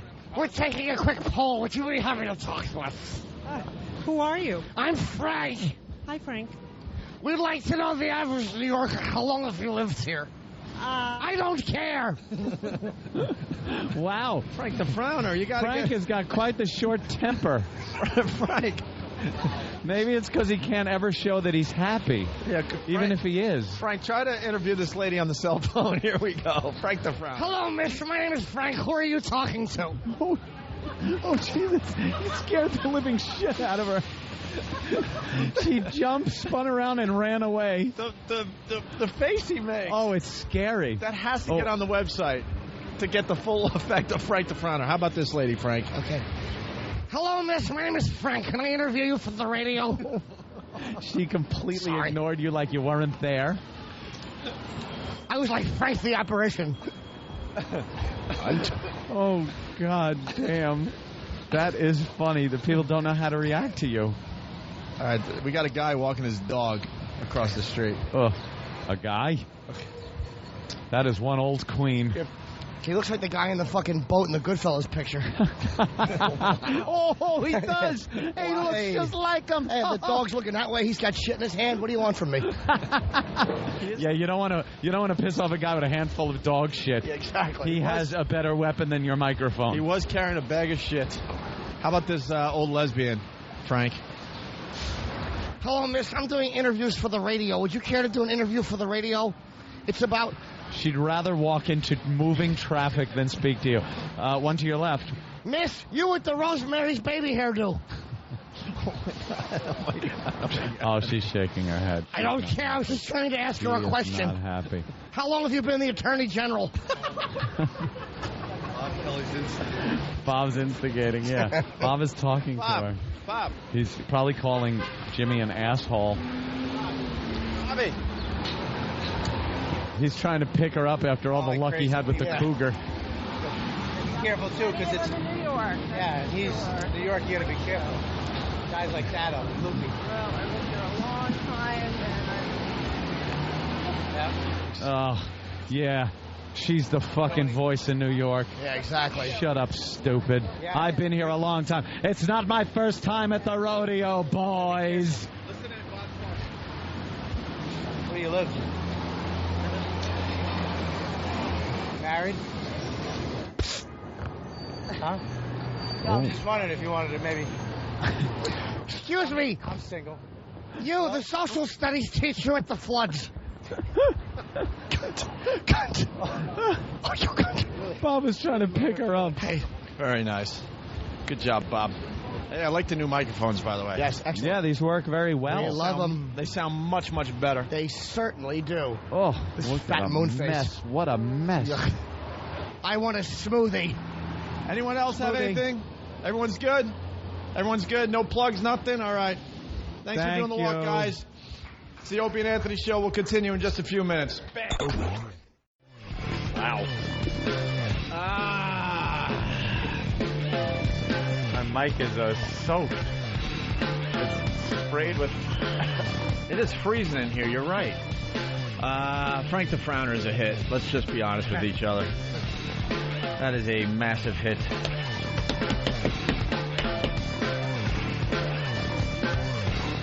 We're all getting situated in the XM studio. That's my favorite new character. Isn't he great? All right. Try to get the old Al talk up, and I'll be there in a minute, people. Report says nursing home plagued by sexual, physical, and verbal abuse. Where's that story, by the way? We got to do that one today. Yeah, I read about that. You live your life, and you just want it to end with some kind of dignity. Dignity. Just a little bit. There's no time for dignity in this world. Just a little bit of dignity. Enough. You did things you were young once. You ever look at old people on the news and try to picture what they looked like when they were, young? Because like old Gertie, who's like 85 years old, shitting herself in the old age home. She was once full of life, fucking, had a gig, had a job, welcoming the doughboys home. A couple of years ago, I had to spend a lot of time in a nursing home. Excuse me. Yeah, unfortunately. get some chicks. And the people that work there are just people that have no other options. They're miserable. They don't want to be there. No one wants to help. They don't want to be taking care of old people or people that need the services of the nursing home. It's a job. It's really sad. You see these older people getting treated badly. I'm sure there's some out there that are doing a fine job and they really care and do the job right. But there's also a lot of people just should not be working around old people. Some fat bearded male nurse. That's the last thing you see is him with a pillow leaning in, and he's whispering, "It's all going to be okay soon." It's okay. I'm the angel of death. Yes, you are. You live through homo. You live through Korea, Vietnam. Your kids growing up, and you're killed by a fat homoerotic man in white shoes. That's the whole thing. Like when you see some of these war heroes, and they have Alzheimer's. They're in the home. They're on their little rascals or something, and just like, could I get changed here, please? Change me. Or they're just yelling. I had to do a job once in an old age home when I was in construction and doing a renovation, and you just hear from the other side, "Help! Help! Help!" And one of the workers there just going, "Mr. Anderson, please keep quiet. There are people here trying to do things." Because he just yells help for nothing. Like all of a sudden he's on Iwo Jima. Help! He's pinned down by the Japs. Like all over again. And the poor guy, he'd been through all that, and how is it going to end? Not with machine gun fire, with a Zero coming at him, strafing him on the beach, him and his buddies trying to knock down one more, so it's a little easier for the next bunch of boys that come over. No, it ends with a lump of shit in his fucking drawers, and that last breath, not knowing where the fuck he is. Welcome to life. And a guy who looks like Yaphet Kotto turning him on his stomach and raping him and choking him simultaneously. Oh, God. How did this happen? His old man Johnnies are pulled down to his ankles. Oh, God. He remembers his buddies he lost in the Great War. They're all young, full of energy. Virile. Died much too young.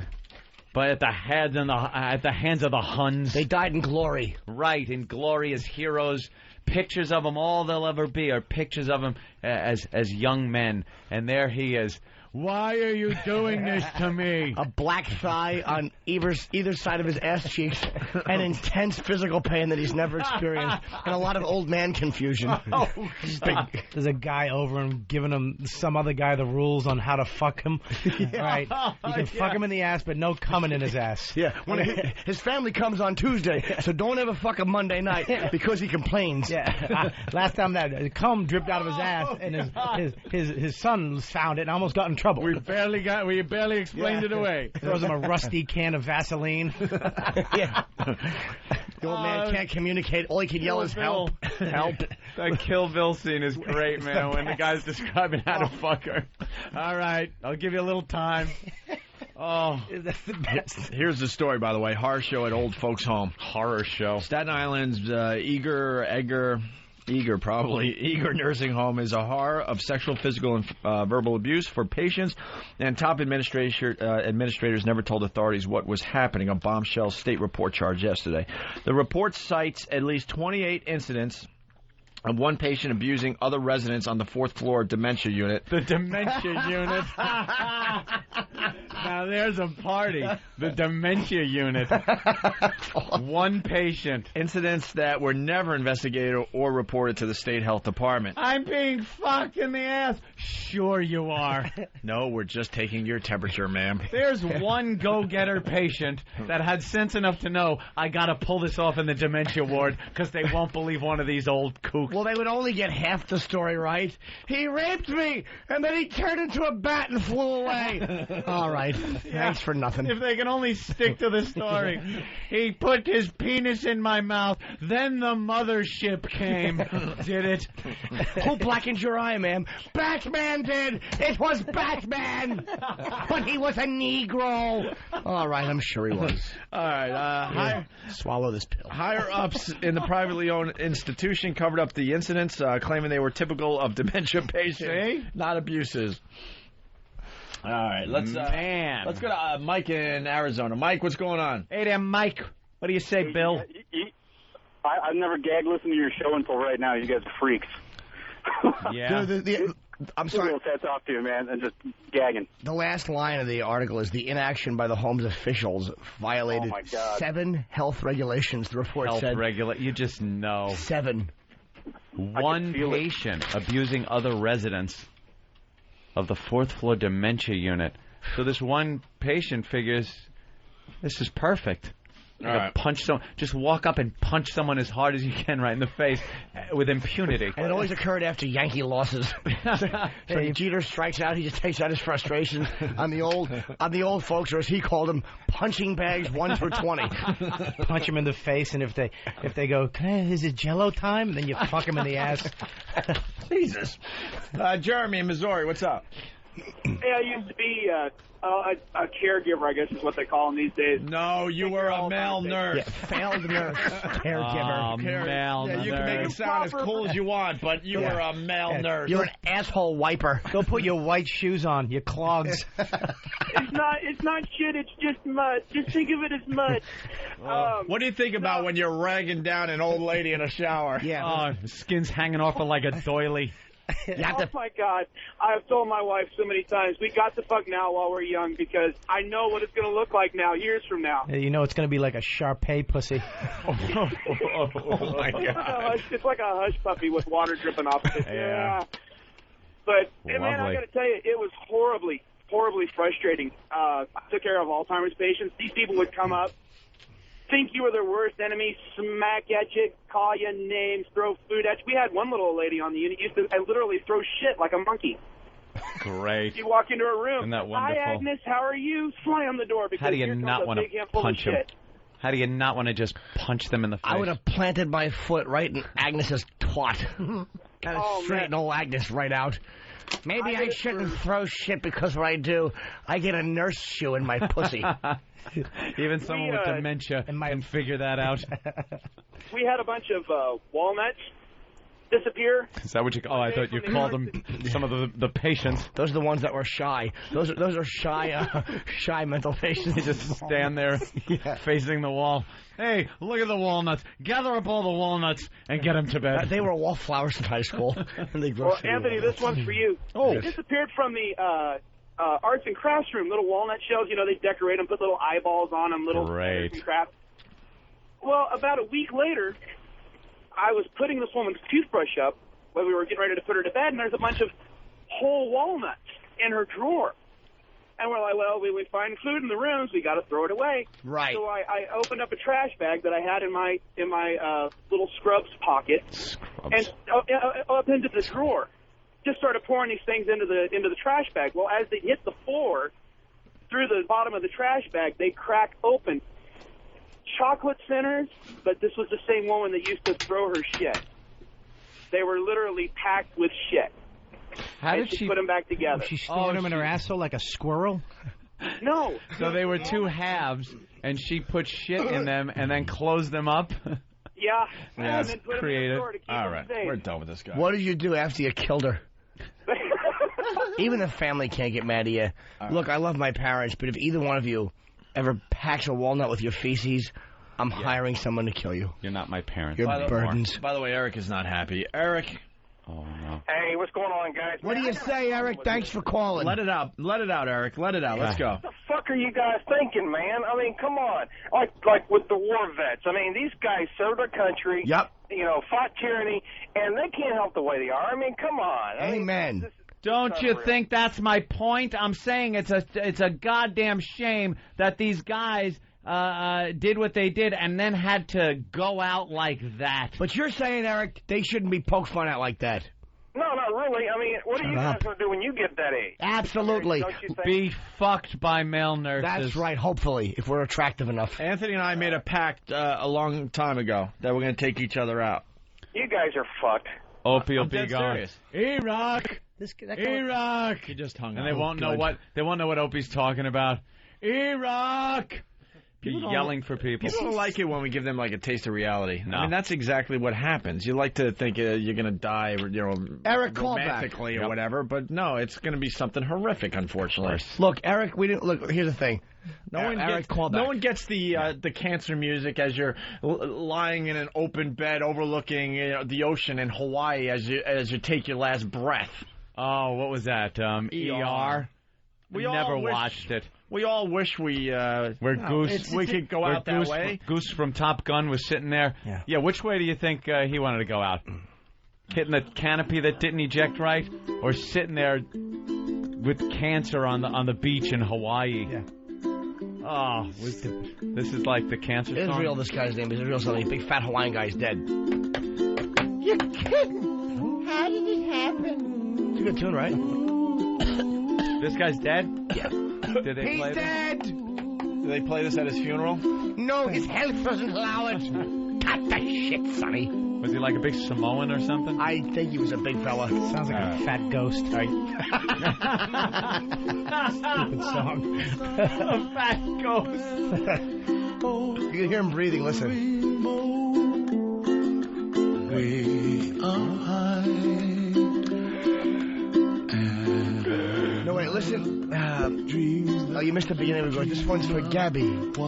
Dedicated to someone. All right, let's move on. Other stuff. James in New Hampshire. James. I want that guy Eric to call back, dude, because you actually did make a good point. Yeah, definitely. James.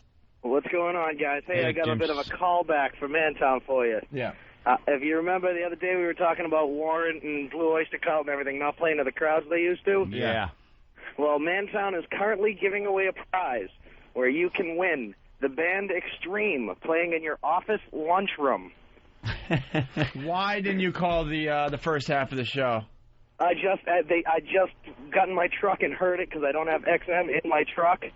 I just heard it and I had to call first thing. Please call us tomorrow and remind us. That would be a lot of fun to do. Put that on the sheet for tomorrow. Yeah, definitely. I will do that first thing. Yes. Or do you want it later in the show? You let me know. As soon as you get up there, sure. All right, I'm here for you. All right, thank you, guys. Thank you, James. Flag burning ban failed in the Senate. Thank goodness. Yeah, it should have actually. What? It should have failed. Oh, yeah. Flag burning ban failed. You that can't means ban you it. Can't can't ban it, no. Burn a flag. No, that you can't. It doesn't make people happy, but you can't start. You can't flag burning ban fails. I'm trying to figure it out. I understood it. Now you fucked me up, Anthony. The ban to fail, like you can't. But Objects in mirror are closer than they appear. They're closer. Or they appear closer. Wait a minute. What the fuck? Staring at me and hypnotizing me. Wizard eyebrows. I'm a wizard. It doesn't make people happy when that happens, but yeah, this one is one that Schumer and Hillary Clinton were right about. You can't ban it. You can burn one. You should be able to burn one. You should be able to burn one. I agree, yes. I like when they burn the flag and they forget that it's like, plastic and it starts melting on their hands and they go, Oh, right at the more end. than There's been videos on the web that's funny to watch. Guy burned the flag and using gasoline. Some Iraqi. And it got on his leg, and he lights it, and it just lights his whole leg on fire. And he's running. He goes running off, and the crowd runs after him, and he's on fire. That's hilarious. Glad that worked out for you. Oops. All right, on to other things. Have it. Oh, no, we don't want to do this. What? Shit. The teen that didn't miss a day of school. Oh, great. It's a feel-good story. All right, well, we can goof on it. There's a better story, though. Where the hell did it go? This one? I'm sure. Yeah, sorry. Okay. And a teenager from Staten Island gets an A for attendance. The high school grad has not missed a single day of school since 1994. Fox 5's Linda Schmidt has his story from New Dorp. You hear about these kids every year. And you know that it gets to the point where they have to go to school even if they have the flu because they're trying to keep their record alive. So they get everyone sick. So they get everyone sick. I used to take their lunch money. You were? You did that? I used to wait at the end of the line. It was like 85 cents for lunch. I used to take everybody's 15 cents. And then I used to make like $3 or $4 a day, and then go buy like a nice half a pint of whiskey. So distracted. Sorry, you can't show a goddamn baseball. I don't know why ESPN is on all the time on this thing. They just showed that play. Who is that? No, it's a different one. Different play. What are we talking about? I have no idea. They were watching baseball, and it was a call that the ump made. And said the ball was either fair or foul. I don't know, but it was like right on the. What happens when it hits the line? It's fair. It's fair, even though they call it the foul pole. Because it hit the line and you saw the little poof. Yeah, that means it's fair. Line they put down. And someone didn't agree with They the call. discussed that crap on sports radio, ad nauseum. Of course. I love that saying. Ad nauseum. Why is it? Oh. I used to say at nauseum. At nauseum. I thought it was ad. Is it ad? Ad. Because you got to add the throw up? Ad nauseum. Oh, I'm dumb. I can't.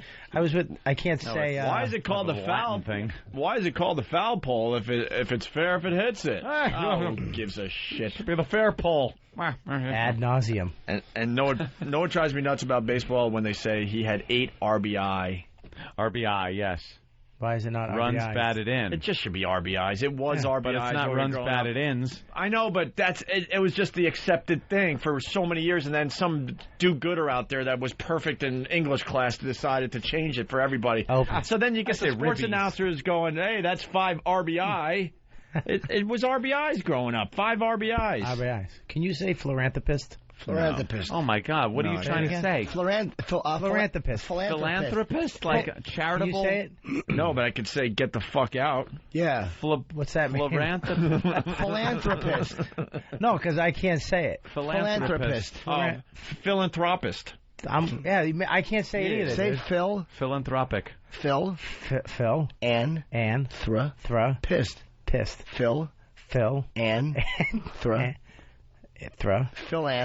Ann. No, Phil Ann. Phil Ann. Hang on, let me. Phil. Philanthropist. Philanthropist. Hang on. Philanthropist. Philanthropist. Holy shit. Bob, you're as dumb I as they love the come. last part of the word pissed. Philanthropist. Wait, no, I can't say Wait, let It's contagious retardation. Without thinking, just say the word now. Philanthropist. Philanthropist. You hear it again? Hang on. Philanthropist. A philanthropist. You're fucked now. How do you say it? I'm making philanthropist. Philanthropist. You're saying philanthropist. As a philanthropist. It's philanthropist. It's a philanthropist. I don't like philanthropists. Uh-oh.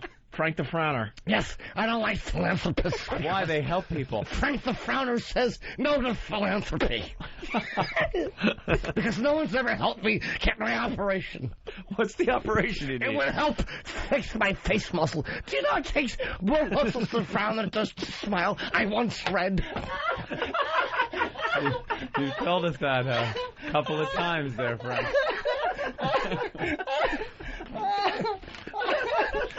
It's just a Frank the Frowner's a hit. Breakout character of the year. We all wanted that dude new character day, but we can't now. No, there's no topping it. He just knocked it out of the park. That's got to be the funniest thing ever. Oh, his face. So anyway, getting back to the kid that didn't miss school. Here's the report, I guess. Well, the young man that we're talking about is graduating from high school today, and what he's going to be doing is receiving an award for not missing one day. That's right, you heard me right here. He hasn't missed one day of school from first grade all the way through high school. What do they hand you for that? A bronze You didn't douche? miss a day of school for how long? It came out to about 1,960 days consecutively. I got to give you a hard time about this. What is wrong with you that you never wanted to miss a day of school? No friends. Well, no for a while, I didn't really notice that I wasn't missing any school until like the middle of my middle school career. And then after a while, I realized, I haven't missed a day of school. Why don't I keep going and see how long I can take it? No, you know what this is all about? Another person that loves the attention. Attention. Some teacher somewhere just casually said, I've been looking over my records, and you haven't missed a day of school yet. Perfect attendance and then record. A light went off in his head. Bing! This is going to be my thing. It'll be my thing. Everyone in school probably goes, there's the guy. He hasn't missed a day of school yet. Look at him. He's right there. Where is he? Oh, the one who's being punched. That one. Yeah.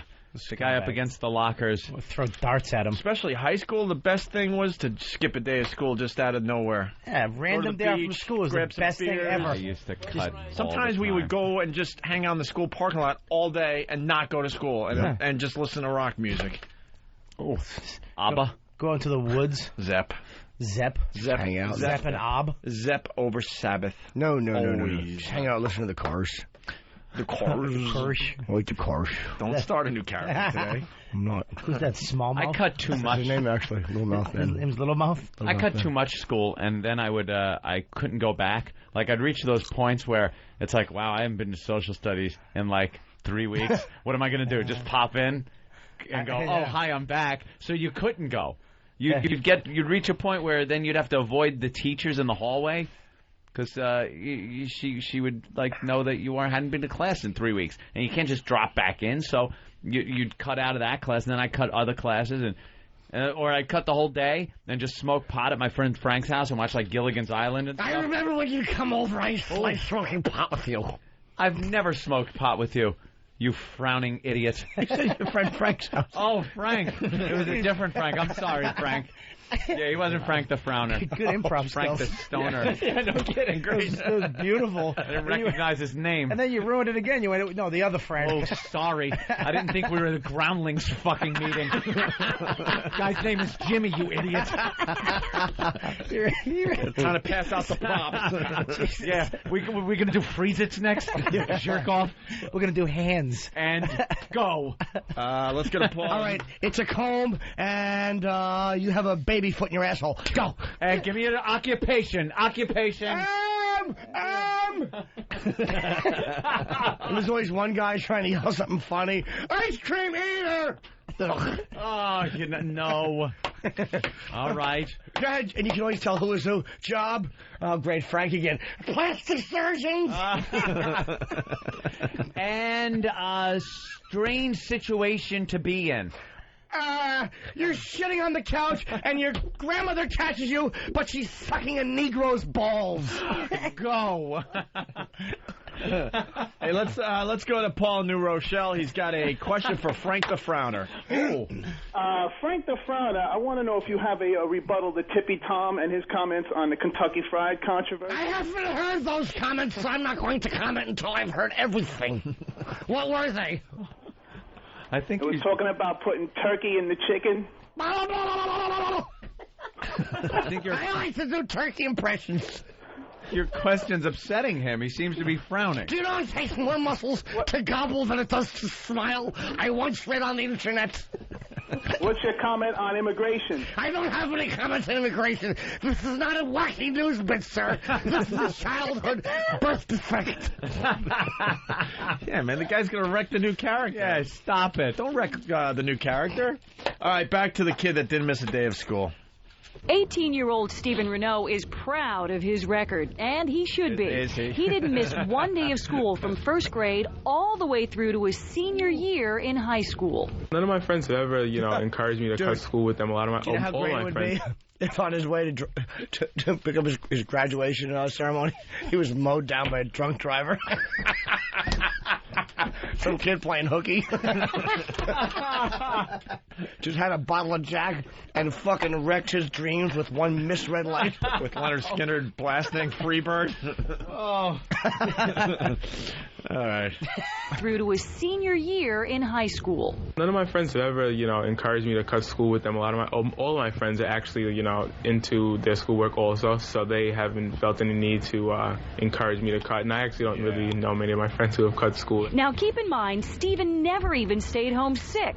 He says missing school just wasn't beneficial. When you miss a day of school, you end up missing a lot of stuff, and it's more work to keep up with it than just staying do it for the whole week. It's more hassle than what it's worth. Exactly. Now Stephen is graduating from Staten Island Technical High School, and in the fall, get a load of this, he's going to be attending Yale University, and he's majoring in economics. In college, I guess I plan on keeping my perfect attendance. I'll see how it goes once I'm there.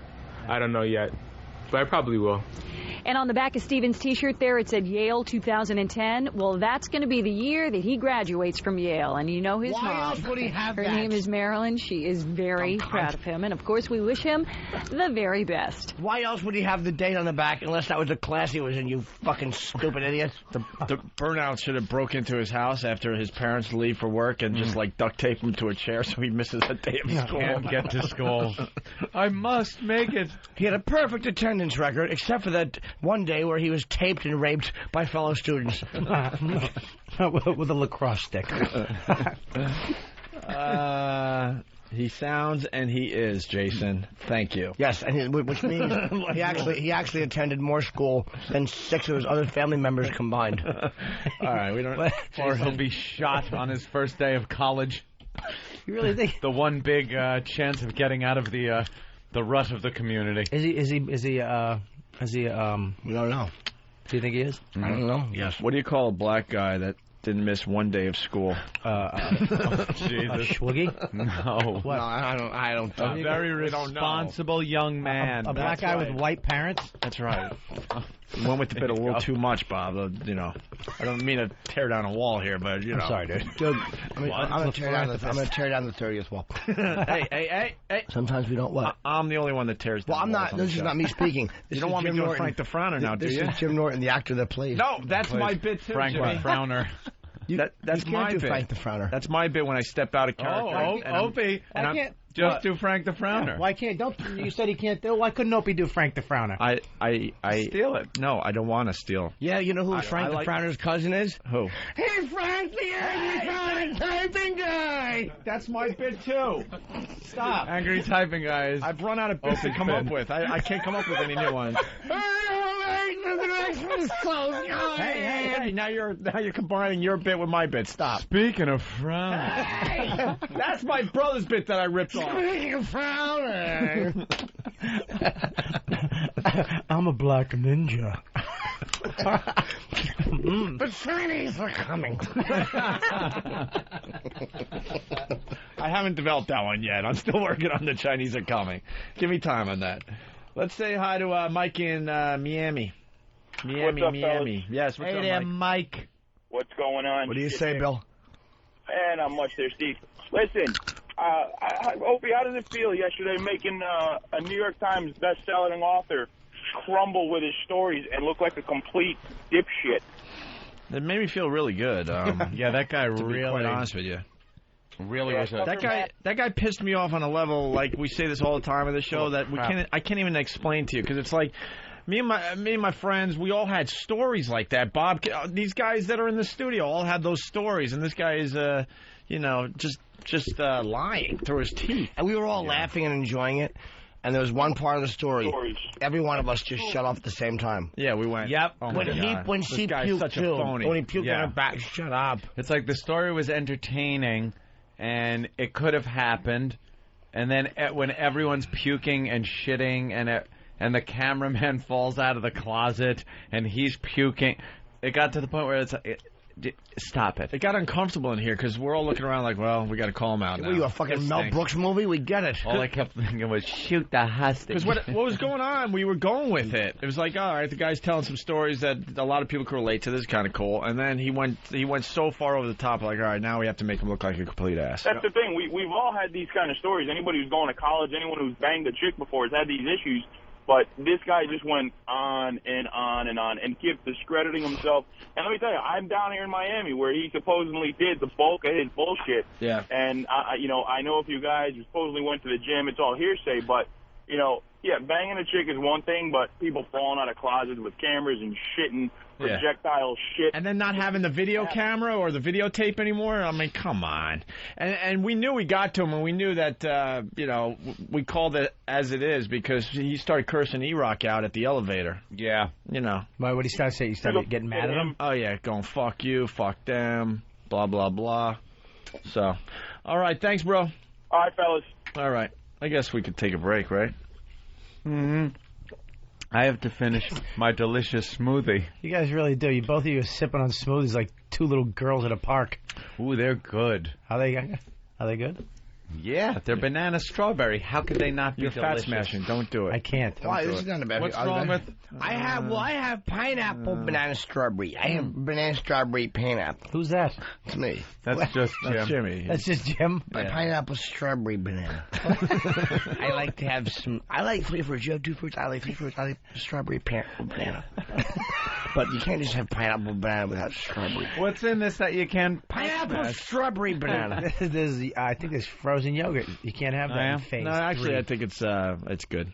It is good, actually. Is it good? Yeah, it's all right for you. All right. Dump report on the way. Minister caught taping boys in bathroom. Oh, dear. More of this crap. The View. Literally. Star quits on Barbara Walters yesterday. The audio was pretty good because it came out of nowhere. Breathing, I hope. Would she quit?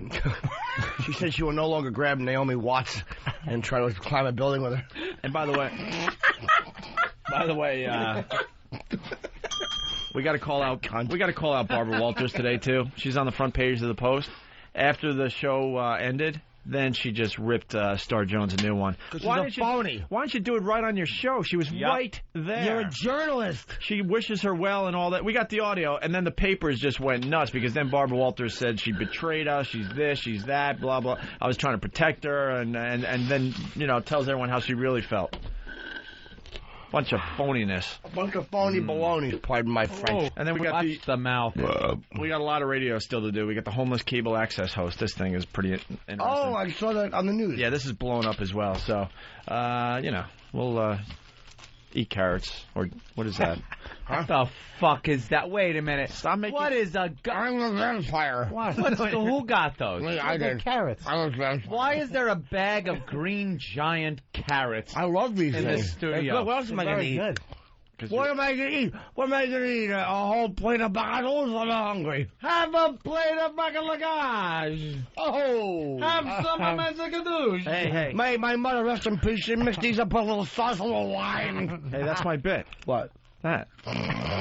I'll tell you what, tomorrow I'll bring in some leftovers. I got a big half a pan in the fridge. A big bacalagage. You have that? Oh, fantastic. To die for. To die for. Maron, you get the butter, you let it simmer just right. You gotta put a little garlic caramelize on a pan, and then you put in your and then you put in a little Hey, this guy won't stop eating. You gotta blow up over there like a pack of... Really, you fat fucking dope? Shut your fucking high school dropout mouth. Shut up! What is he doing? Oh, my God, look at these things. They're delicate like little canoes. They're just melting. The pork, you put it in, it'll melt in your mouth. It melts in your mouth. You know what else should melt in your mouth? A bullet. Stupid. Why are you eating carrots? Who bought the bag of carrots? I did. These carrots have one. Have one. No. Why? Because I will not have a carrot. Why? That's part of the reason. Because two men have already put their big mitts in there. Well, rephrase that. Two men who itch their ass with their fingers. Right. And grab questionable women. So, hey, women that are questionably women. Carrots are sweet. It's a great little vegetable. It's a horrible little thing that is attempting to be sweet. Children are told it's candy. They're sweet to make them eat things. No, they're carrots and they stink. Carrots are fantastic. You just use a little low-fat ranch dressing. Yeah, a little dippy-ippy. See, you got to put it in something that tastes good to make it taste good. Next. And I care about looking good. See? After the break, we're going to discuss broccoli. Boobs always bring this. Bob Kelly in studio today. He's playing Caroline's all weekend long here in New York City. 212-757-4100 for tickets. It's the first time Bob is headlining. You're not going to be disappointed. He's great. He really is. Well, thank you, Opie. You're welcome, Bob. You want to do the dump report? Yes. The dump report. The Daily Dump Report. Live from the Opie and Anthony Show studios, the Daily Dump Report. Here are your dumps from our FM radio show. You know, we're under FCC rules over there, so we got to dump out of things that might be considered dirty. Might affect the children, Opie. It's always about the children. We must save the children. It's the FCC regs, man. The regs. Ann likes to say regs. I said it once. He likes to say it. And I'll never say it again. Regs. Rules and man. regs. Rules and regs. Regs. Dude. Well, that whole ulations takes so much longer to say. I'm with you, man. Yeah. Let's say regs. I follow you, cat. I'm hep. 6:52. It's the shitty radio station in West Palm Beach. That was a caller. Yeah. Who started the ball a-rolling. Yeah. At 7:42 a.m., maybe fucking sneaking into somebody's crib at night. Bob Kelly. I said that? You said that. Definitely did. Maybe fucking sneaking into somebody's crib at night. You didn't know it, though. You didn't What was the bad part? Sneaking into the crib or the fucking? We all looked at you. You had no idea you cursed, and we just went, We was all like, yo, man, let the motherfucker go because he didn't even know it. We didn't even stop the show on that one. At 7:52 a.m., found my underwear behind the couch with a turd in it. They dumped turd? Yep. We knew they would, too. Why would they dump turd? They dumped turd because of the context of what it's in. It's too descriptive. The turd being wrapped in underwear. That's a little too much information about where the turd came from. So how would I say that? You could say how would you do that? How would I say that again? Log of shit. Log of shit. Log of shit came out of my. Sometimes you just gotta kind of let the listeners figure it out. I believe you could call someone a turd. Right. You can say, yeah, turd. Don't be a turd. So if I said you're a turd brain. Okay. Or I was fucking a kid and I pulled out my dick and there's a turd on it. Okay. or how about this one? Nah, she wouldn't fuck me on the first date. She fucked me on the turd. This is so surreal. The fucking two different shows. It's so weird. It's like over there. It's like okay, and then you come over here and you're talking about sticking your dick in some kid's ass. Oh, Bob, anything. Oh, don't slap me. 7:55 a.m. Pooey poo coming out. They said they dumped pooey poo. They dumped pooey poo That's because, offensive. God forbid, a child hears pooey poo. Can you imagine he someone might chuckle? Can you imagine the FCC trying to action pooey poo? Pooey poo. So they said pooey poo, and you want to find them? Fucking bunch of cunts. And then 11 a.m., Bob Saget got dumped out of by saying, pull your colon out and not clean it. Yeah. So you can't talk about anything ass. Right. In certain contexts. Right. Yeah. You really can't. Oh, almost. Did they go in? No, it didn't. It didn't go in. I'm scared. It didn't go in. Scared. Jordan and Paper. Kevin Bacon. Oh! Deny. How does that feel good? You know, such a macho douche I am. I felt like I was Shaq. You're sitting and batting a piece of paper, and it feels good. It feels good. It does feel good, though. It does. I'll play basketball with, like, my nephews and nieces, and I have no problem showing them off. I'm excited right now because I can see it in your eyes that you're going to go again, and I'm going to fucking try to get it. You know what I mean? You got to really arc that thing. Oh, shit. You got me. What a fucking flinching douche I am. All right. Down. I guess you're better. I guess you're better. It's a Hanes commercial. All right, everyone's talking about Star Jones. It's on the front page of the New York Post. Star Wars is on the cover. Star Wars, I get it. And Walters rips betrayal by Jones. The problem is she ripped into Star Jones. And, man, I hate Star Jones, but you know what? Yeah. At least she said it on the air. Yeah. Barbara and Walters. She's not taking this. She left the show. She quit. There's behind the scenes, they're trying to work out a way, or were trying to work out some way where they can make it look amicable and make it look like they're it's a mutual parting of the ways, and that's the way they always do these things. You hear when somebody leaves a show, it's like, well, they're moving on to other things. They're looking to broaden their but whatever. It's always a bunch of bullshit. And Star got on and just said, hey, I'm being fired. That's pretty much it. I'm being fired, and I'm done. I'm leaving. And now everybody's all pissed off at her for actually finally doing something that I can respect her for, which is not going along with the same bullshit line. No one ever gets fired in entertainment, by the way. Have you ever heard? Who gets fired? It's always people leaving. We get fired, but it's barely entertainment. Yeah, twice. We joke all the time about XM, the emails that come out that blah blah has decided to explore new options or what have you. It's he got fired. People get fired, they get replaced. That's how it works. But they always try to make it sound like it was some kind of a mutual thing. And Star looks like a real cunt. I think she's just a fucking an entitled cunt on wheels. Totally entitled. Oh, even before she dropped a ton, she thought she was she's like so this awful, pretty, wonderful diva. Yeah, big like I'm a diva. Oh, well, the deal is they're bringing in Rosie O'Donnell. She must look like a bat with her clothes. And Rosie, by the way, I got a problem with her with this too. Well, Rosie O'Donnell's coming in, and they just feel like the chemistry would just. What is the real situation? That they just feel the chemistry between Star Rosie's Jones. made some friends. Oh yeah, some they've jokes gone about in the press. Okay, you're about right. Star losing weight. With the stomach stapling, and then talking about how she did it through diet and, all this. And, of course, Rosie can't drop weight, so she has resentment towards that, so she's got to fucking speak up. And I think she also handed that Star Jones' husband is gay. Yeah, there was that little... The nerve of the fucking Rosie, man. She's blasted Jones for not admitting that she lost how she lost 150 pounds so quickly. Gee, I don't know, Rosie, when you were on a show, what didn't you admit? How the fuck can she put her... And I'm started to like Rosie because she does shit on everybody. How could you put yourself in that position? A diet of hair trout. That's disgusting. But the fucking way you kept that under wraps, Jesus Christ. Yeah. Didn't say a word about that. I'm going to sleep. I'm tired. Well, here's the deal.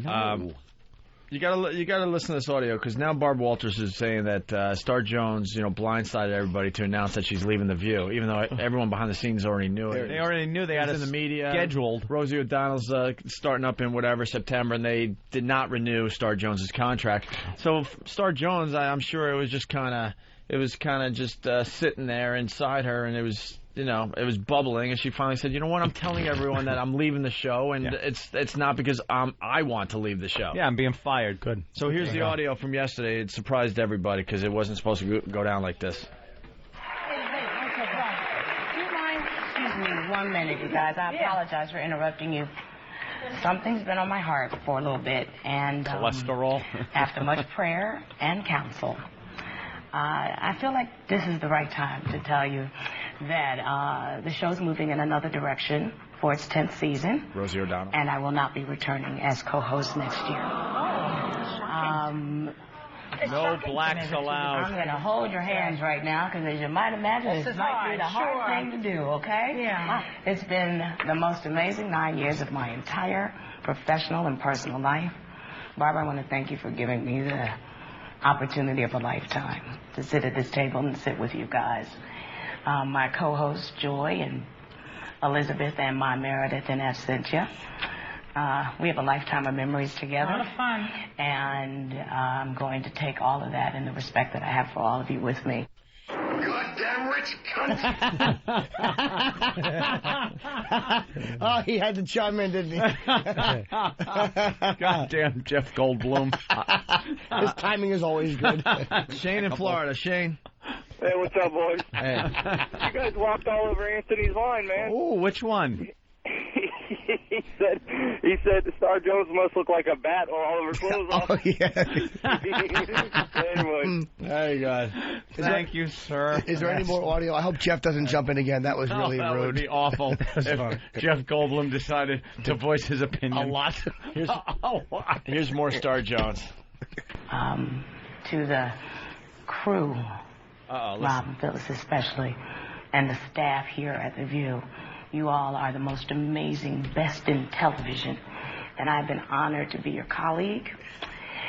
And these viewers, you have welcomed me into your hearts and to your homes for 9 years. And it has been a privilege that I cannot measure with words. Wait for it. I love you desperately. Wait for it. I thank you for the opportunity. Wait for it. I'm not sure what the future holds. Wait. But I'm absolutely sure who holds the future. And I thank you very much. Goddamn rich cunt! Goddamn rich cunt! Oh, I'm glad this doesn't actually interrupt her in mid-speech. That would be really rude. Yeah, that would be rude. Well, so then Barbara Walters had a couple quick things Barbara to say. Walters. Yes. She's probably really well paid. No, that's the hot topic. Not a hot topic. That's the hottest topic. Wait a minute, after 9 years, now you want to talk about me. Let's go to hot topics, you guys. Seriously, no, really. I really want us to do, this is our show. And the thing that I've loved doing for 9 years is coming here and doing this show. I can't just say, oh, thanks a lot, and let's move on and talk about it. That's not exactly, we've heard rumors, we've read rumors. This was a surprise. This would come about this way. We did not expect it. But this, I have to say, from the day you came on this program, I cannot imagine you being the success that it has been without you, without the kind of work you've done, without your intelligence and your humor. We have seen you evolve. You are a great lady. Goddamn goddamn rich cunt. Oh, I am weeping and laughing so hard. Oh, that Jeff. Oh, boy. It continues. He has a one-track mind. It certainly does. And whatever you decide to do, you now have thought about it and talked about it, and that you feel it's the best for you, I have no doubt that you're just going to be so successful. Everybody would be very lucky to have you, and it is my joy that we have had you for 9 years. Thank you very much. And my sadness that it's turned out this way, but it is best. Whatever is best for you is what we all want for you. You've been such a part of this show. Thank you. And it will, I can't imagine how the View would have succeeded without you. So thank you. So go ahead, go and leave out on you. So that's what happened on the show yesterday. Shut up! Goddamn rich cunt! And then Barbara Walters couldn't wait to get on the phone after the show to really speak her mind. Because she was blindsided. Good. Instead of, she probably needed time to get with her people and just figure out what to do instead of just going with the raw emotion she was feeling. Yeah, I'm being honest. And now it's on the front page of the New York Post. A furious Barbara Walters said yesterday she was blindsided and betrayed by Star Jones when the formerly corpulent commentator quit The View in the middle of a live telecast and later said she'd been fired. I love Star, and I was trying to do everything I possibly could up until this morning when I was betrayed to protect her. Betrayed. So why don't you... That's Walters. Why are you betraying her? Why are you protecting her? Why aren't you being honest? Yeah, betrayed. How about you fired her? Why don't you have an honest moment and go, wow, this is not cool. Exactly. This is what I was trying to do, and all right, you want to get into it, let's get into it. Star said she was afraid they were going to make ashtrays out of her hands. Oh, my. Where's that bell? My God. Jones didn't mention getting axed when she said goodbye on air, but soon afterwards told People magazine her contract had not been renewed for a 10th season on the Daily Talk Show. I feel like I was fired, she told the magazine, which posted her interview on the internet while she was still appearing live on The View. Goddamn rich cunt! Walters goes on to say, I would have loved for Star to have left and not said I was fired and not make it look like the program was somehow being cruel to her. It was all because of this terrible, awful Negro. The funny part of that is, as you're reading, I just see Anthony's head tilt to the right and look at the machine. I know it's coming. It couldn't mean anything else. Of course. Walter said ABC Brass decided last fall not to renew Jones's contract. We tried to talk them out of it, and we tried to give Star time to redeem herself in the eyes of the audience, she said. A show source said Jones made her surprise announcement so her fans would turn against the show. She took back some control, and it doesn't look good for the show, the source said. She does have fans, and they won't like that she was forced out for Rosie O'Donnell, the source said. Goddamn rich cunt!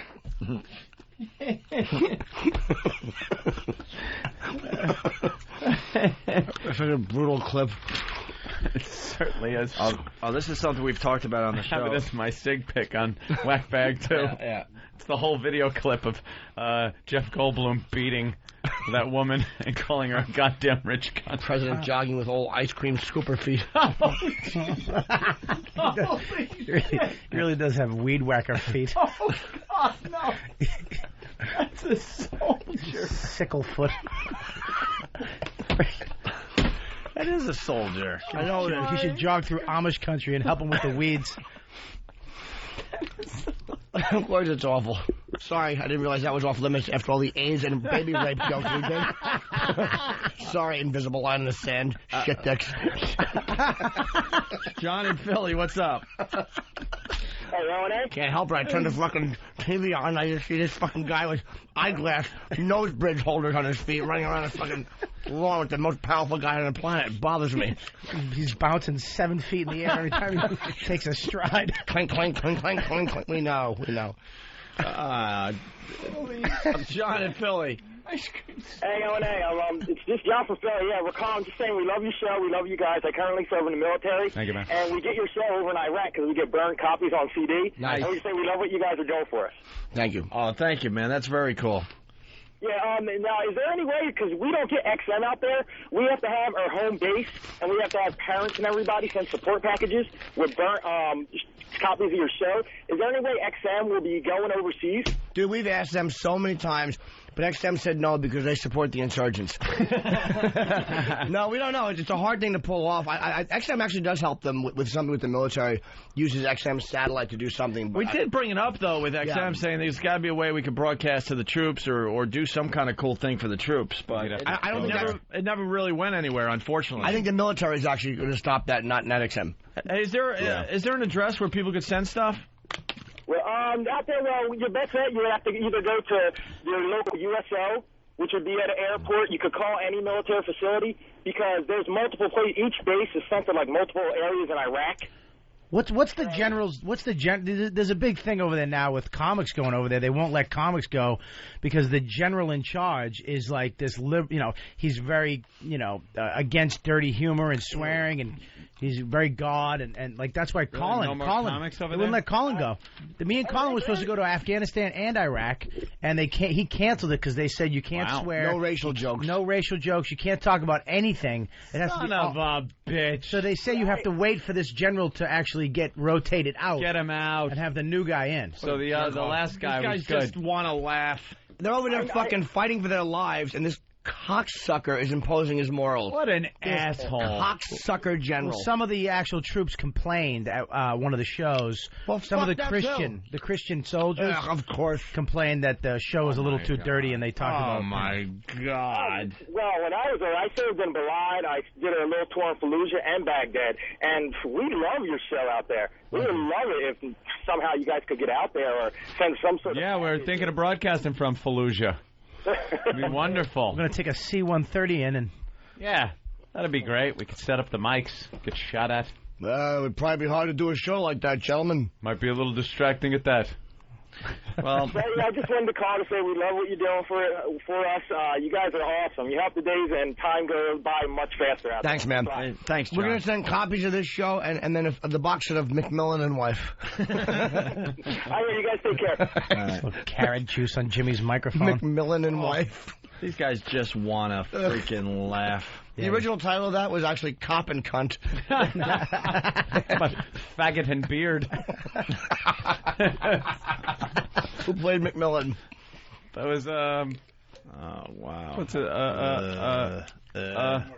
Where's Iraq when you need him? Hold it. Had the theme song Who's the big homo that came out? Rock Hudson. Steve? Oh. Rock No, not Rock yet. Hudson was McMillan.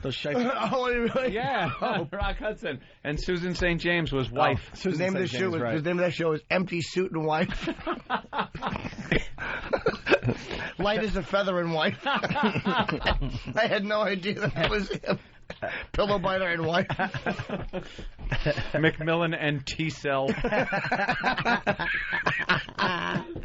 Oh, McMillan and Secret. Tina on Long Island. McMillan. Tina. Broth again, McMillan? Down to the station house with his thermos of broth. You're out of uniform. What's with that robe? Did you see where McMillan carries his nightstick? I don't know what this is.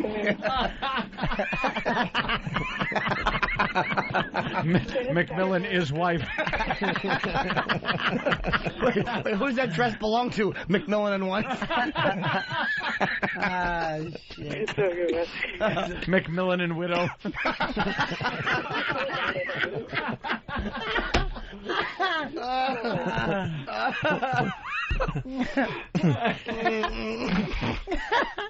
Tina.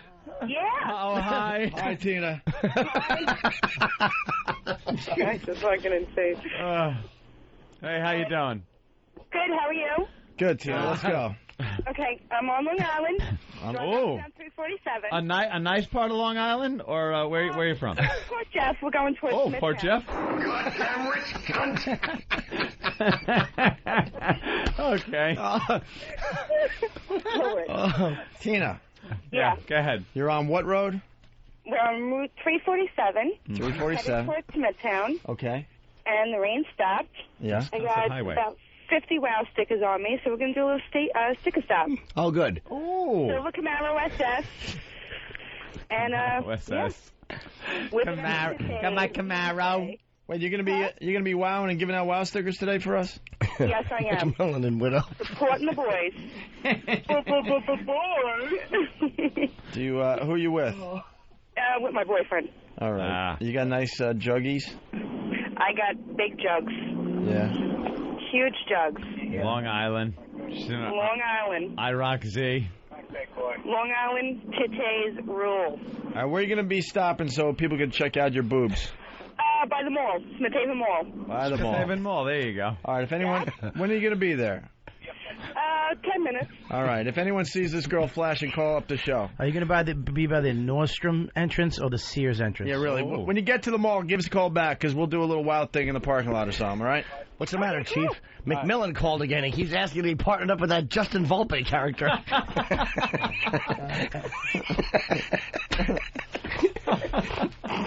Let's go to Mike in Florida. Mike, what's up? Broth again, McMillan. His captain. Broth again? I don't know how you do it on broth every day. It's all I could keep down, sir. McMillan sneezed and a tooth fell on the desk.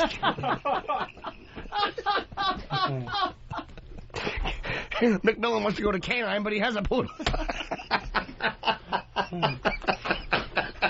Tell McMillan not to go to the crime scenes until forensics leaves. He keeps leaving his own hair everywhere. I shook McMillan's hand, and his thumbnail came off.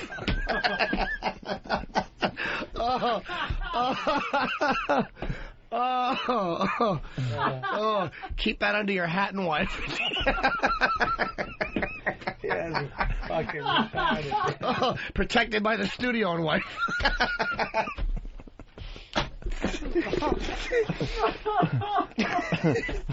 Let's go to Mike in Florida. Mike.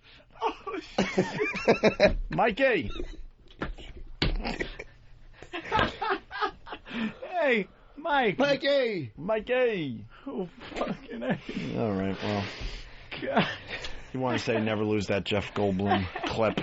Bob Kelly, wake up. Oh, is that funny, man? Bob keeps falling asleep. Bob Kelly at Caroline's all weekend long. 212-757-4100, Thursday through Sunday, right? Bob? Yep, Thursday through Sunday, dude. Boy. What's up, man? I'm fucking right here. Opie. Yep, Thursday through Sunday.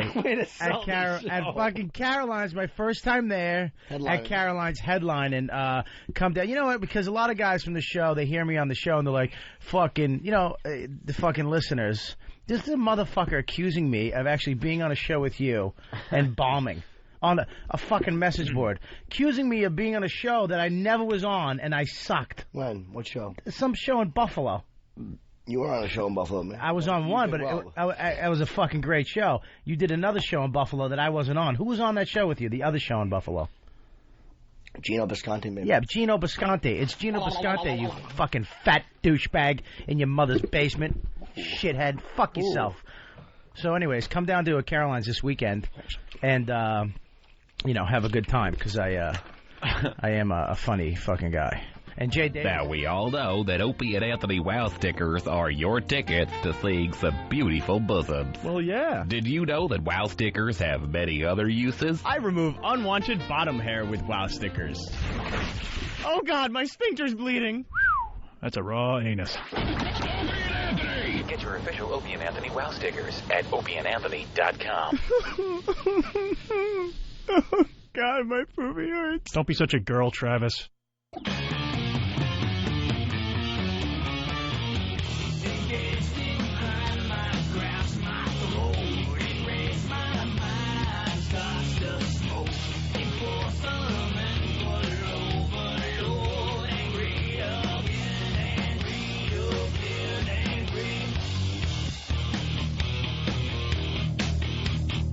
Hello. Yeah. There we are. Thank you, Danny. We're checking out the... Danny. You're checking out the Opie and Anthony show. All right, let's say hi to Joe in Buffalo. Joe, what's going on today? Nothing, man. I'm just checking out the Washington Times online, and it says that you guys are one of the most listened to on a daily basis.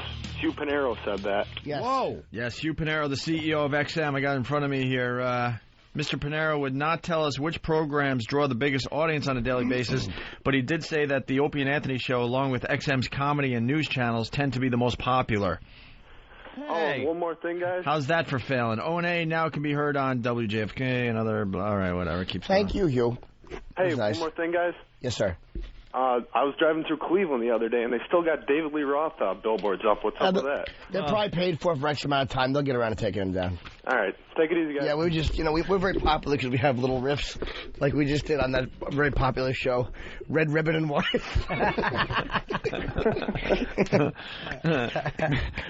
McMillan's tracking down some more clues down at the rest stop. Why is he always going down to the rest stop?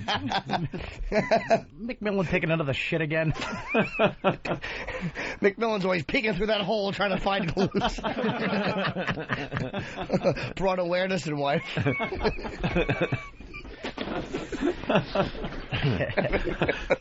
And wife.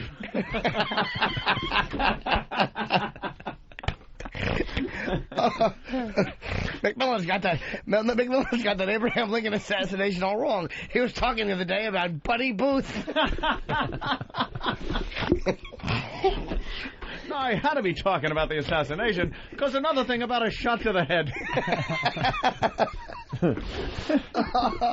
Let's go to Matt in California. Matt. Hey, guys, what's up? Hey, just wanted to say congrats, Bobby, on headlining Caroline's and Rock Tourgasm. But just want to know, man, are you going to stop the gayism that Steve is doing with these promos with that Kajagoogoo? What do you think about that? Yeah, well, I mean, you can't. Yeah. You really every comic that does a promo for this program, you can't gets the faggy music behind it. it. Background music. That's the bit. Yeah, that's Steve's way to get back at everybody. By the way, I just did one that does not have faggy background music. I specifically. Oh, really? Demanded it. Yes. I actually told him in the thing. I go, don't put stupid music behind me like Too Shy, and what does he do? And he did it. You just keep your mouth shut. You leave the promo, and hopefully. The comedians get faggy music. Yeah, I got country music. Hopefully, Gay Fingers doesn't make you look too bad. Yeah, somebody's got to put a stop to that, man. All right, thanks. Love you guys. All right, it's better than the other. I like the bit. I like the bit too. Donna is Yvonne actually is scared of balloons.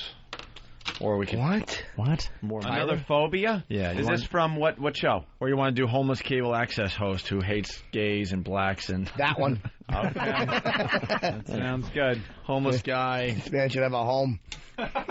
He's only talking to like maybe 30,000 cable subs. Let's get him on the phone. He'll be talking to a lot more people than that. Well, CNN did the big story. Those dopes. Oh, they did. Giving this guy a lot more exposure. Gave him the attention. Community access TV offers programs you're not going to find anywhere else. But in Burlington, Vermont, the freedom to make television has turned into a debate over the freedom of speech as one host does everything he can to push the public access boundaries.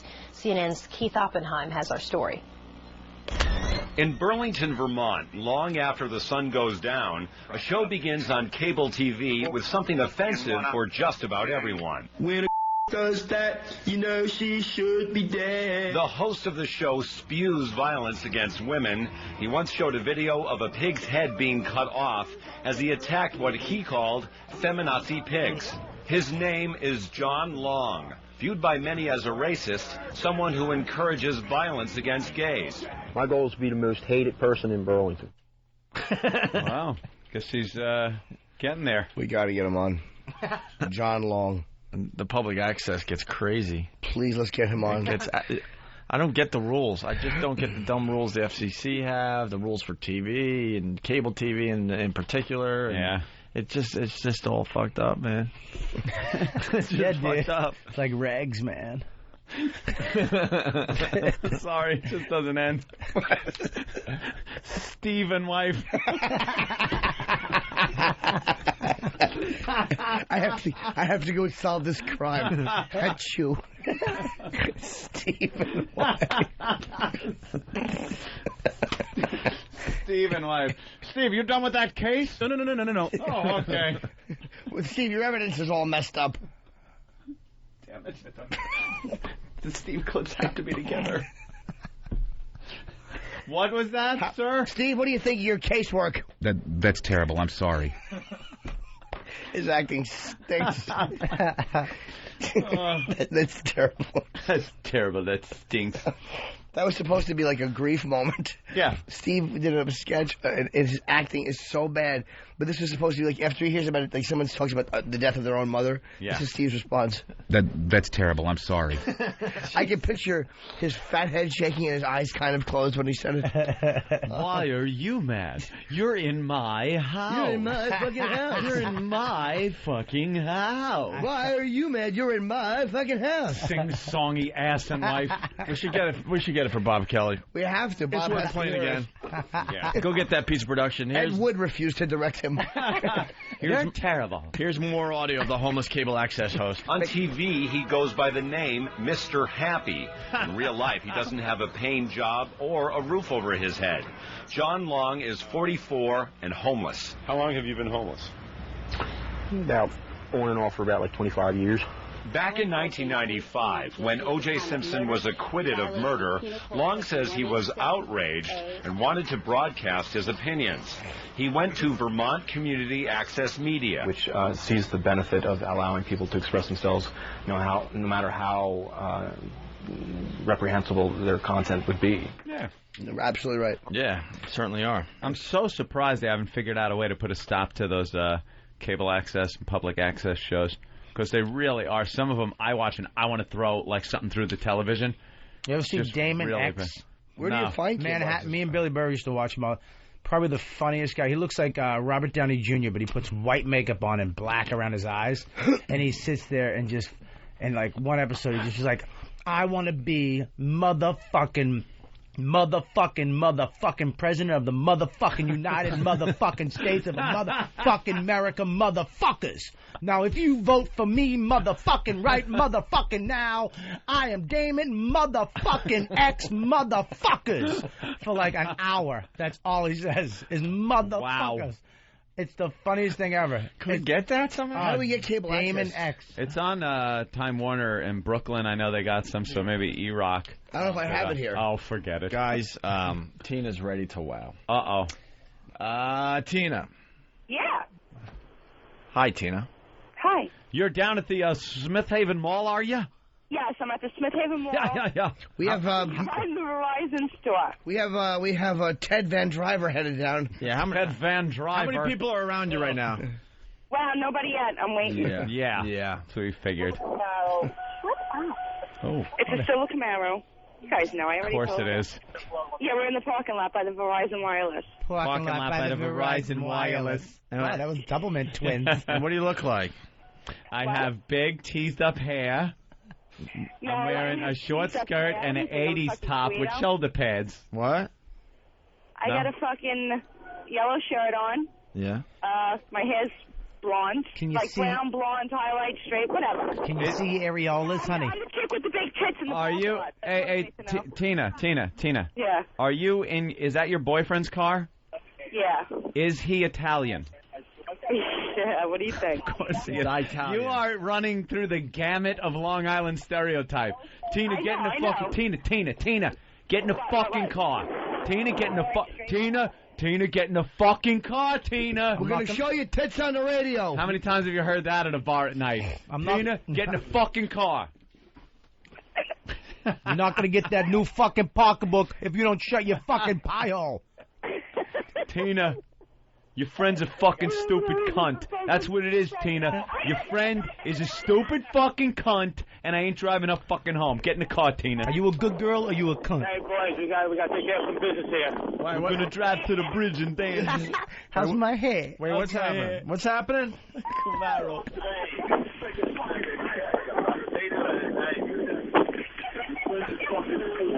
It's the only time I ever mean something is when I'm dancing at the disco or giving away stickers at the mall. Are you a good girl or are you a cunt? Look, Tina, it's only about dancing, all right? I just want to dance with you. I don't want to be with you or nothing, Tina. What the hell is happening out there? Two kinds of girls. I don't know. Good girls and cunts. All right, I'm bored with it already. Maybe guys are showing up. I don't know. Double J's in the backseat fucking her. Annette, cigarette? Oh my God! Here, listen to this. Yeah. Bob on Long Island. Yeah. Hey, man. She's a fat ass. Bob's out there. Yeah, I'm getting wild right now. Oh, how is it?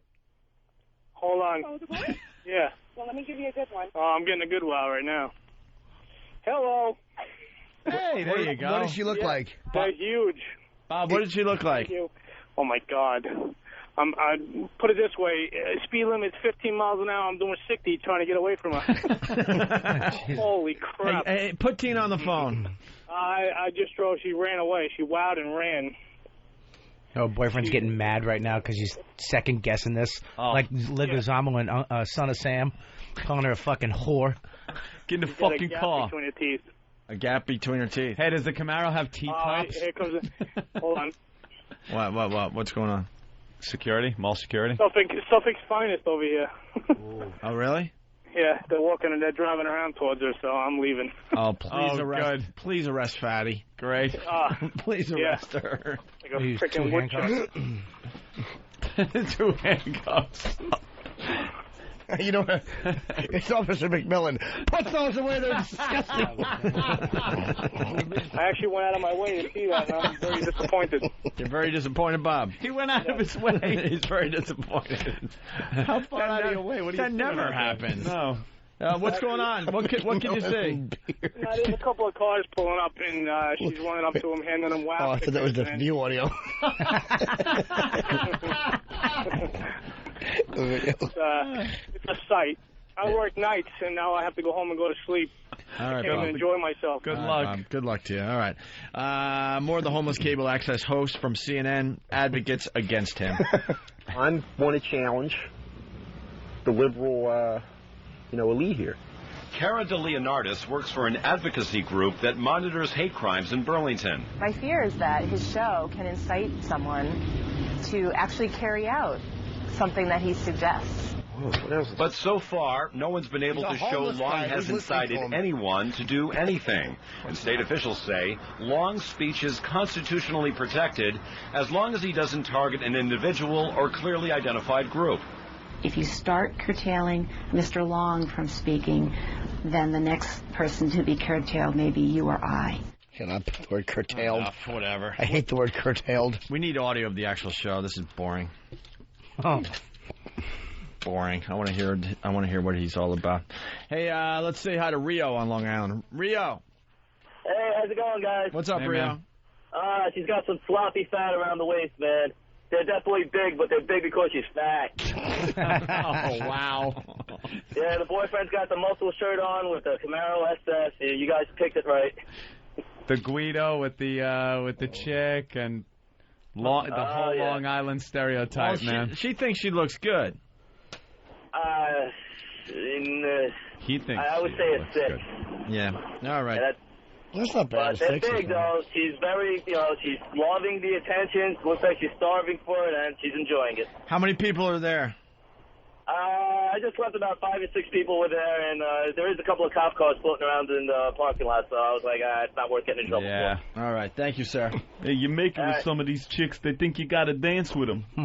I spent a lot of time on my hair, and then you hit it. You hit my hair. You hit my cunt. All right, one last thing before I get out of here today. Are you tired, man? Oh, man. I'm tuckered out. I have kidding me? acting fucking workshops today and tomorrow. What's an acting workshop? It's a thing. You gotta go to an act. It's a shop. It's a shop of acting. We got the last thing for today. He knows such a soft voice. Softies. Minister caught taping boys in bathroom. Oh. To what? Get McMillan on that case.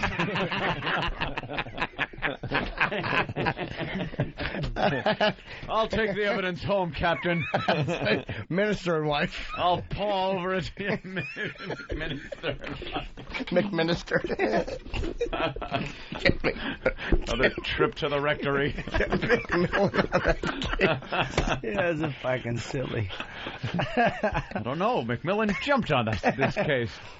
Really dug in deep with both He literally hands. knocked my coffee off my desk and grabbed the folder.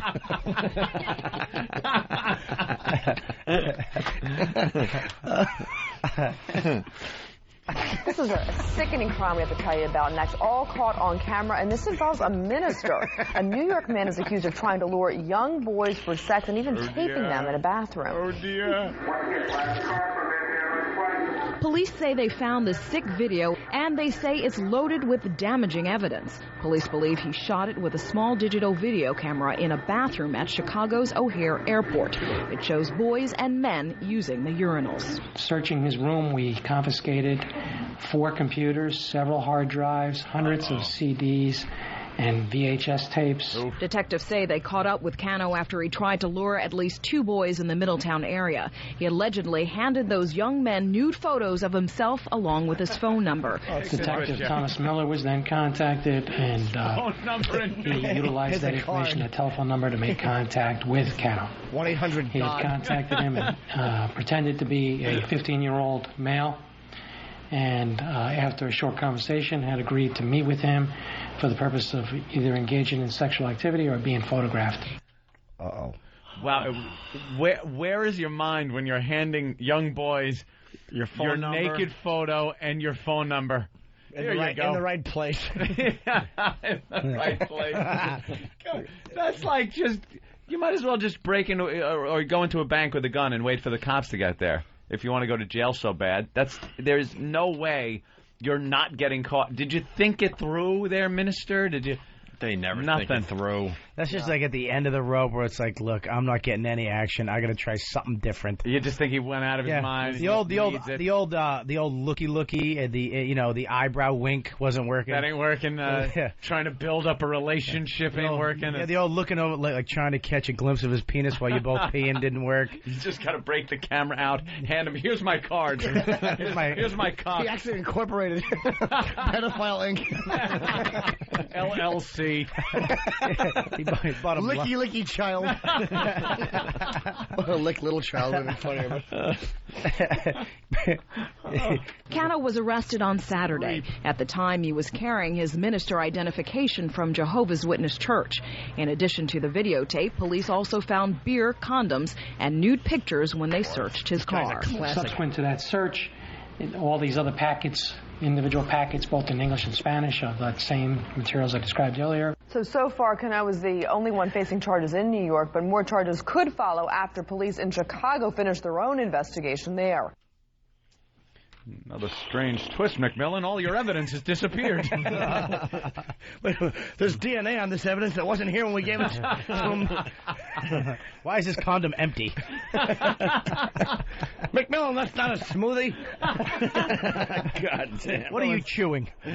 Sucking on the end of it like space food.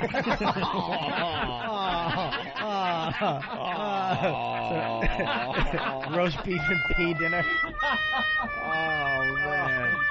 Oh, hey, let's go to Chris on Long Island. Chris, it's Whip 'em Out Wednesday. What do you got? I'm looking for the fat pig. Where are they? Oh, that's funny, man. Say that again, Chris. Where is that fat pig on Long Island? Where's that fat pig on Long Island? He's probably arrested by now. Smithtown? Smithtown Mall. Thanks. All right. Not arresting her, they're trying to rescue her. Let's go. Listen, dude, I'm not kidding. I can't. I have to shit. If I don't, I can't wait. I'll be Do you want to take a phone with you or a mic or something? I don't have to, but I can. We'd like to hear it. I enjoy listening to Jimmy in the bathroom. Why? Taking a dump. Oh, listen, and you'll realize why. Yeah, give him a mic. Give him one that makes sure it works. Yeah. Hold it, Jimmy. Just hold it a little longer. Turn it on right away. We'll just listen in on you guys. Dan in Rhode Island. What's up, Dan? Hey, what's up, boys? Hey.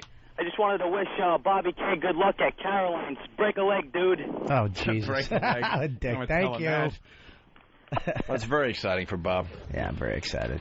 I'm very excited. You guys are all going to be away too, right? Yeah. Yeah.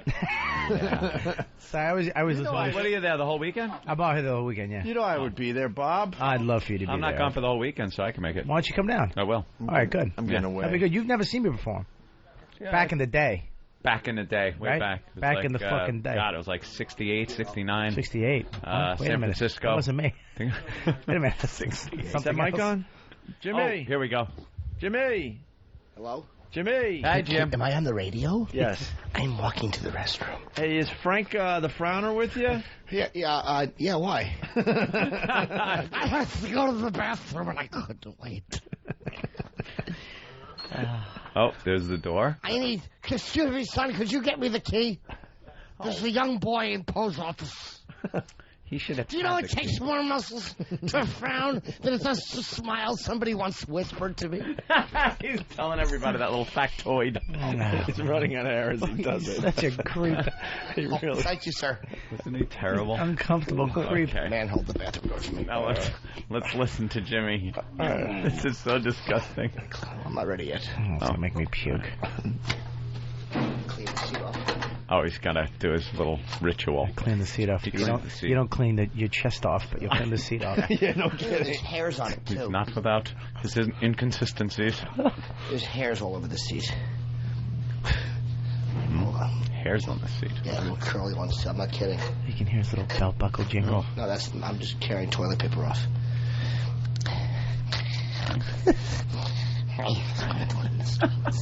Can you take a dump as Frank the Frowner? But don't do it during the dump. I know, believe me, I promise. All right. I won't spurl it. What does that mean? Hold on. Now you'll hear some urine. Wait, no, I'm still getting undressed. Oh, if was you that? dropped your phone, I'll be so happy. Hold on. Fuck. Paul Stanley and Gene Simmons, a new Kiss coffee house is opening up. Coffee with attitude. Wonderful. Really? Hold on 1 second. Another way to milk the this audience. Hold on. Oof. Oh, he looks like my aunt. He really does. He really does.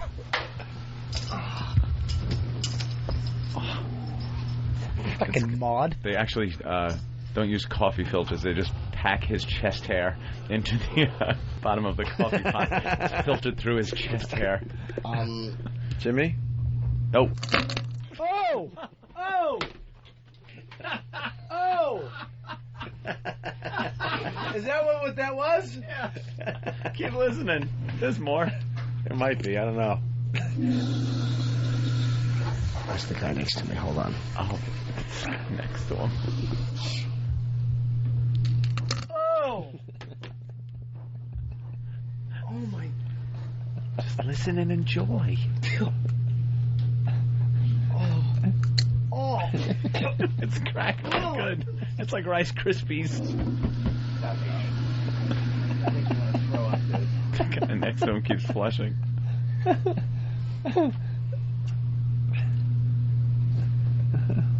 One more.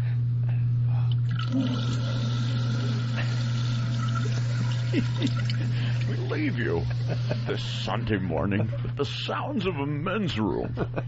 Wait, here we go.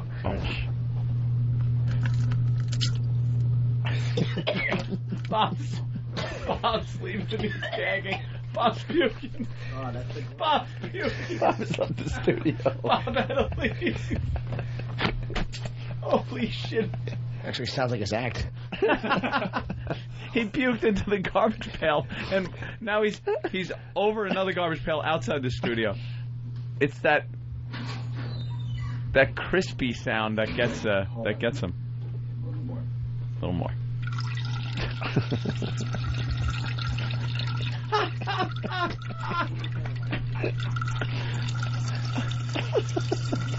Wow. He's taking a leak. No, it's the grossest thing I've ever heard in my life. It's something coming out of somebody's asshole. That's usually the way it works. I don't know why. I find it so funny. How can you listen? When things disgust me so much, but this, for some reason, I find funny. Jesus, what are you doing? You're pissing like a bitch. Oh, you hear? Is he done shit? No. Oh, boy, that was a good one.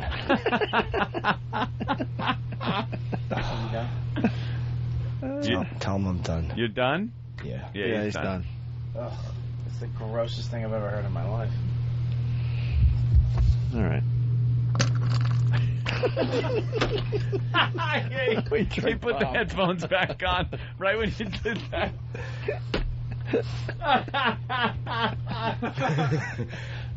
Tell him to put them on again. All right, it's done, Bob. He's done. He's already. Just say yes, Ope. When it's he's done. already wiped. So he's done. Yes.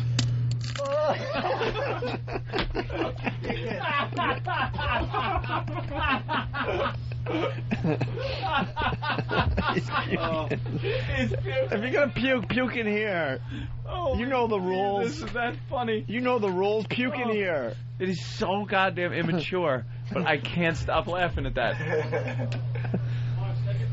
He ran out of the studio. He's puking. You are just full of everything. Bob, what's wrong? Yeah. He's Jimmy, you just about done? I am actually. You're done? Just say yes. Bob, come here. He's done. I'm not sure if I'm done yet, but I'm going to try. He's really done. He's just the last tinkle he did.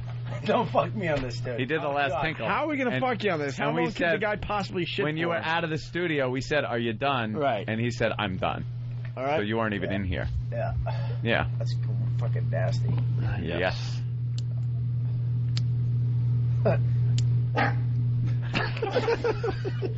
What the fuck is that? Was a dog just barked. What the fuck was that?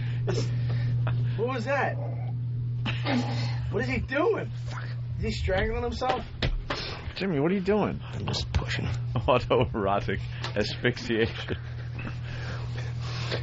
I'm making what they call a McMillan sandwich.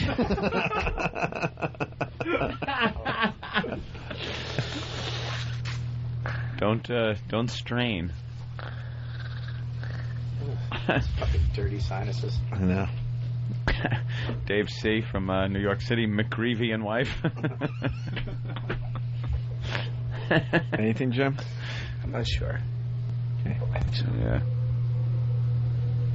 Uh-oh. Mm-hmm. I'll let you know. Okay. I don't want to interrupt. What's that? I think I'm done. Good. Well, all right? I'm done, I think. You done? I think so. Are you sure?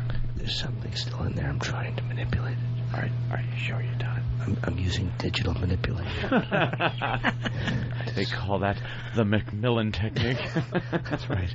Where you put hands on another man's hips and help manipulate his constipation. Where's Frank the Frowner?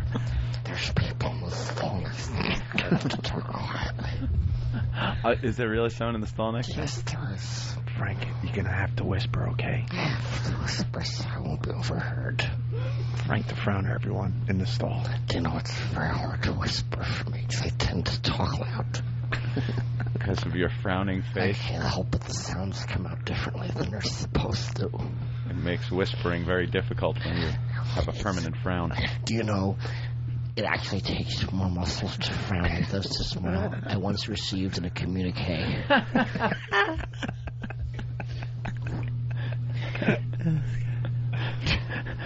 Monster Cloud is saying Jim's like a fucking bird. His piss and his shit all come out at once.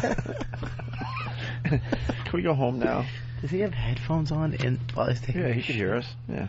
Hi, Bob. Anything you want to say to Bob? Hey, I can hear everything. Hey, what's up, Jim? How you feeling? Good. Are you trying to use Tai Chi to get that shit out of your ass? Do it. This is the problem. What? Oh!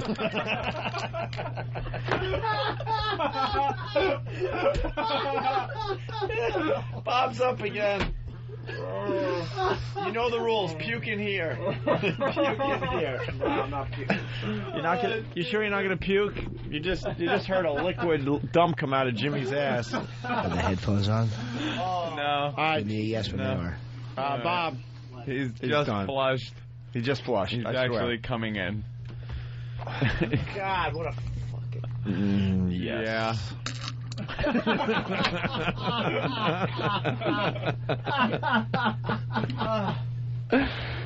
Bob, where are you going? You got to promote Caroline's this weekend.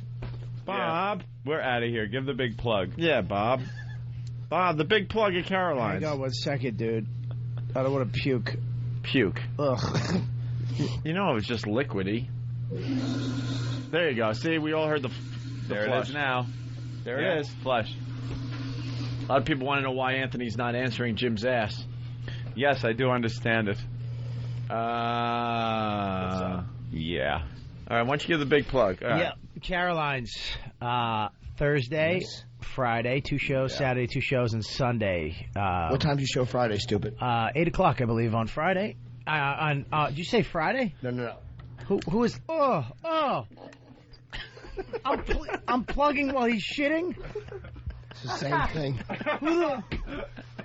Same value for your buck.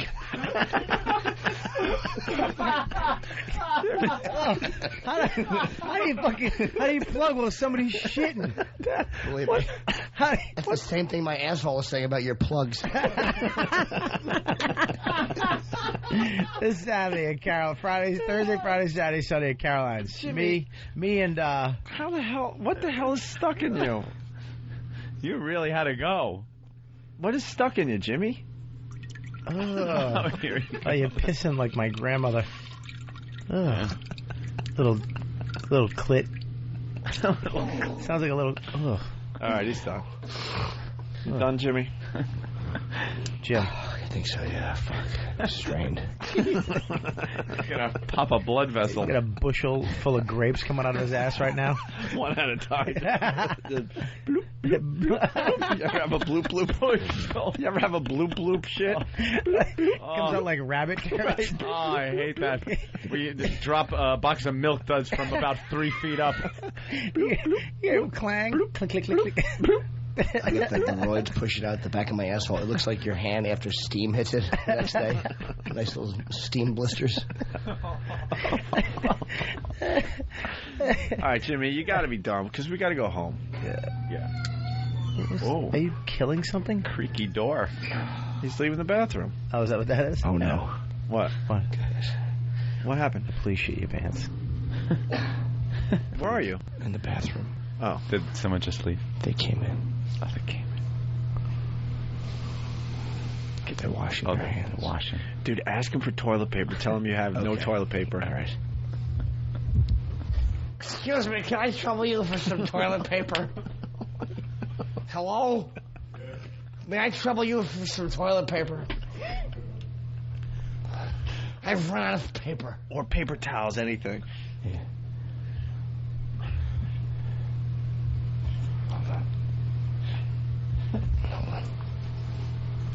Oh, boy. Oh.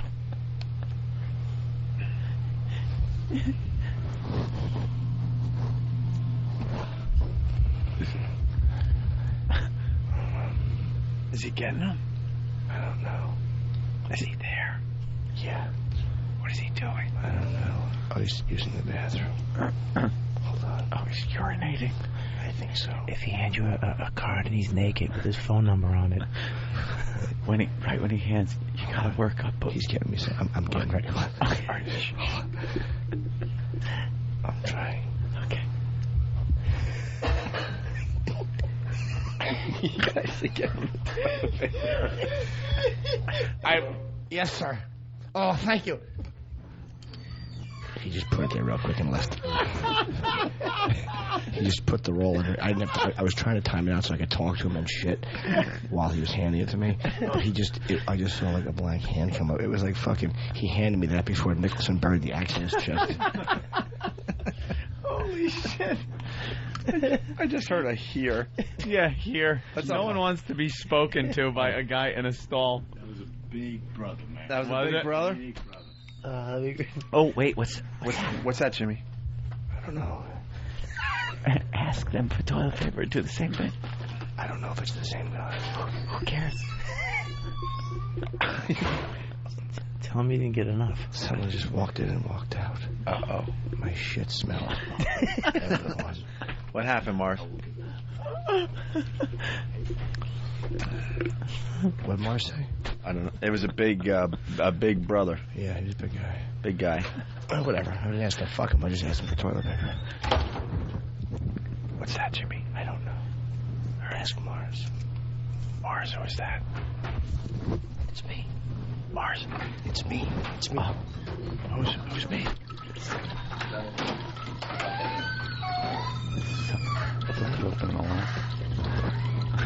Jimmy, you're alone. Huh? You're alone in the bathroom.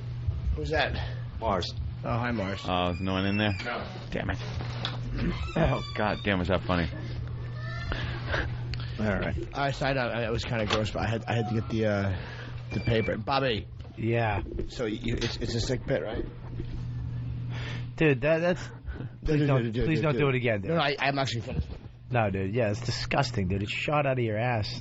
Yeah. What the hell? Oh! Oh! Come on, man. Bob, where you going? There's no puking in radio. Bob, puking here. You know the rules.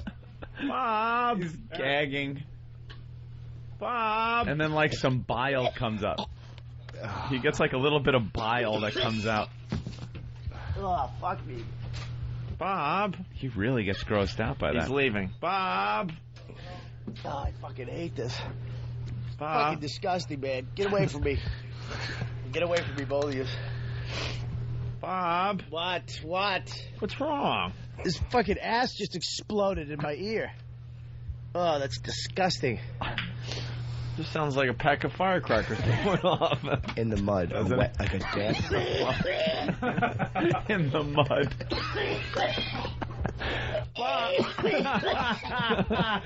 Bob. Bob's working on... Wow, he really is puking. He's puking in there, yeah. I think the Pal Talkers almost saw him puking. Look out, because soon the guy with the camera is going to start puking, and then he's going to fall on the tape, and we're going to lose all of this gold. Yeah, and then he's not going to have a New York Times bestseller. Right.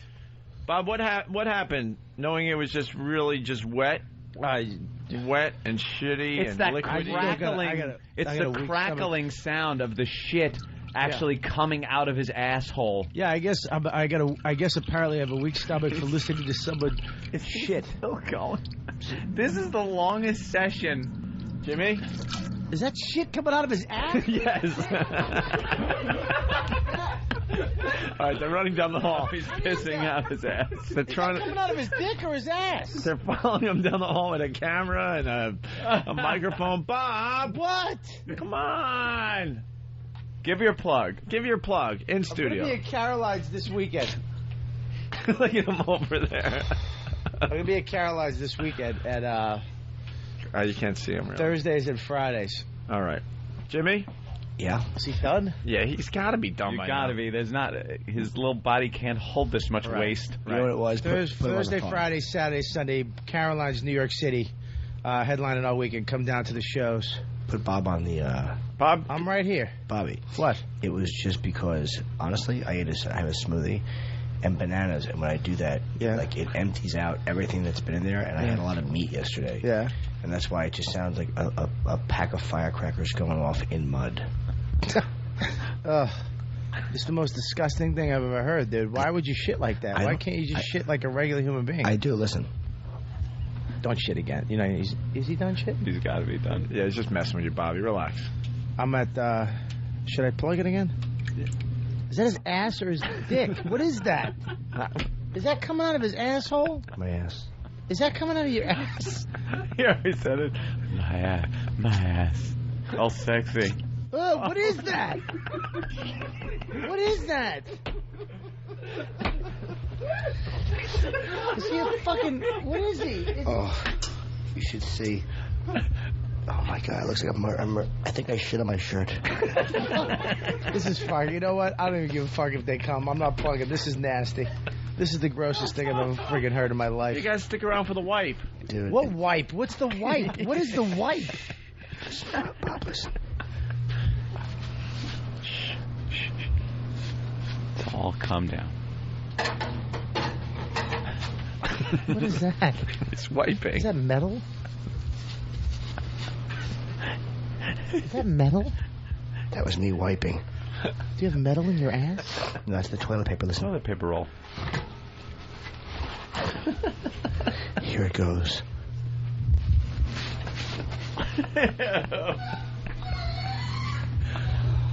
Chicken? Oh.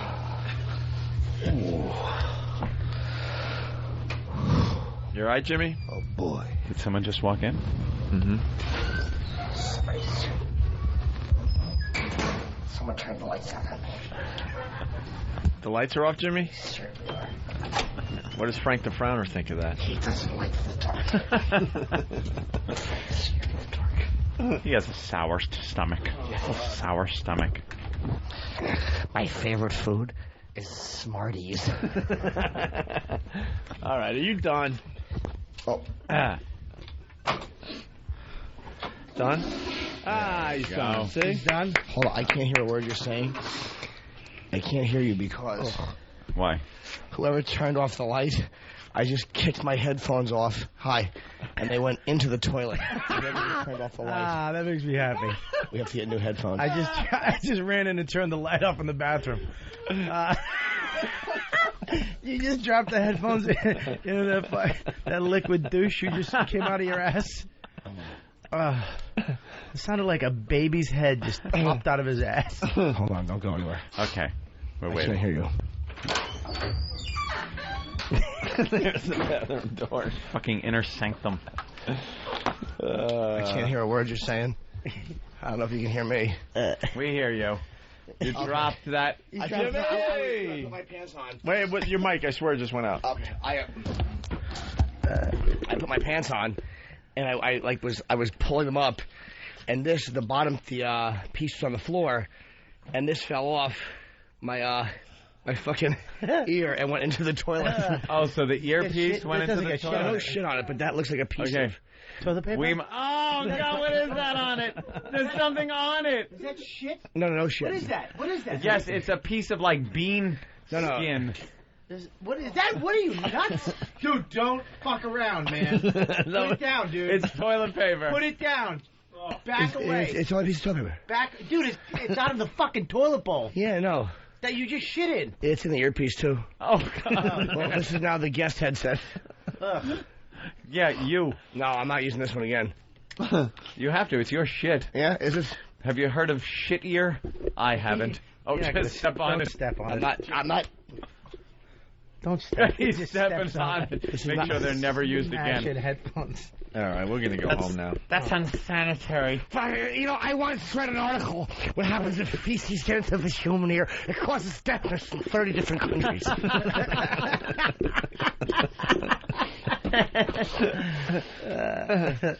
right. Well, I'd say we had a fun day.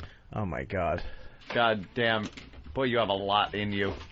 Oh, that was a good one, too. That was a good Bob Kelly, Caroline's all weekend long, 212-757-4100. Thank you, Bob Kelly. We'll see you Friday. You're going to come back in, right? Yeah, I'd love to, Mac. All right, and Jimmy, thanks. And can we leave with some Frank the Frowner? Frank, you get the final word today.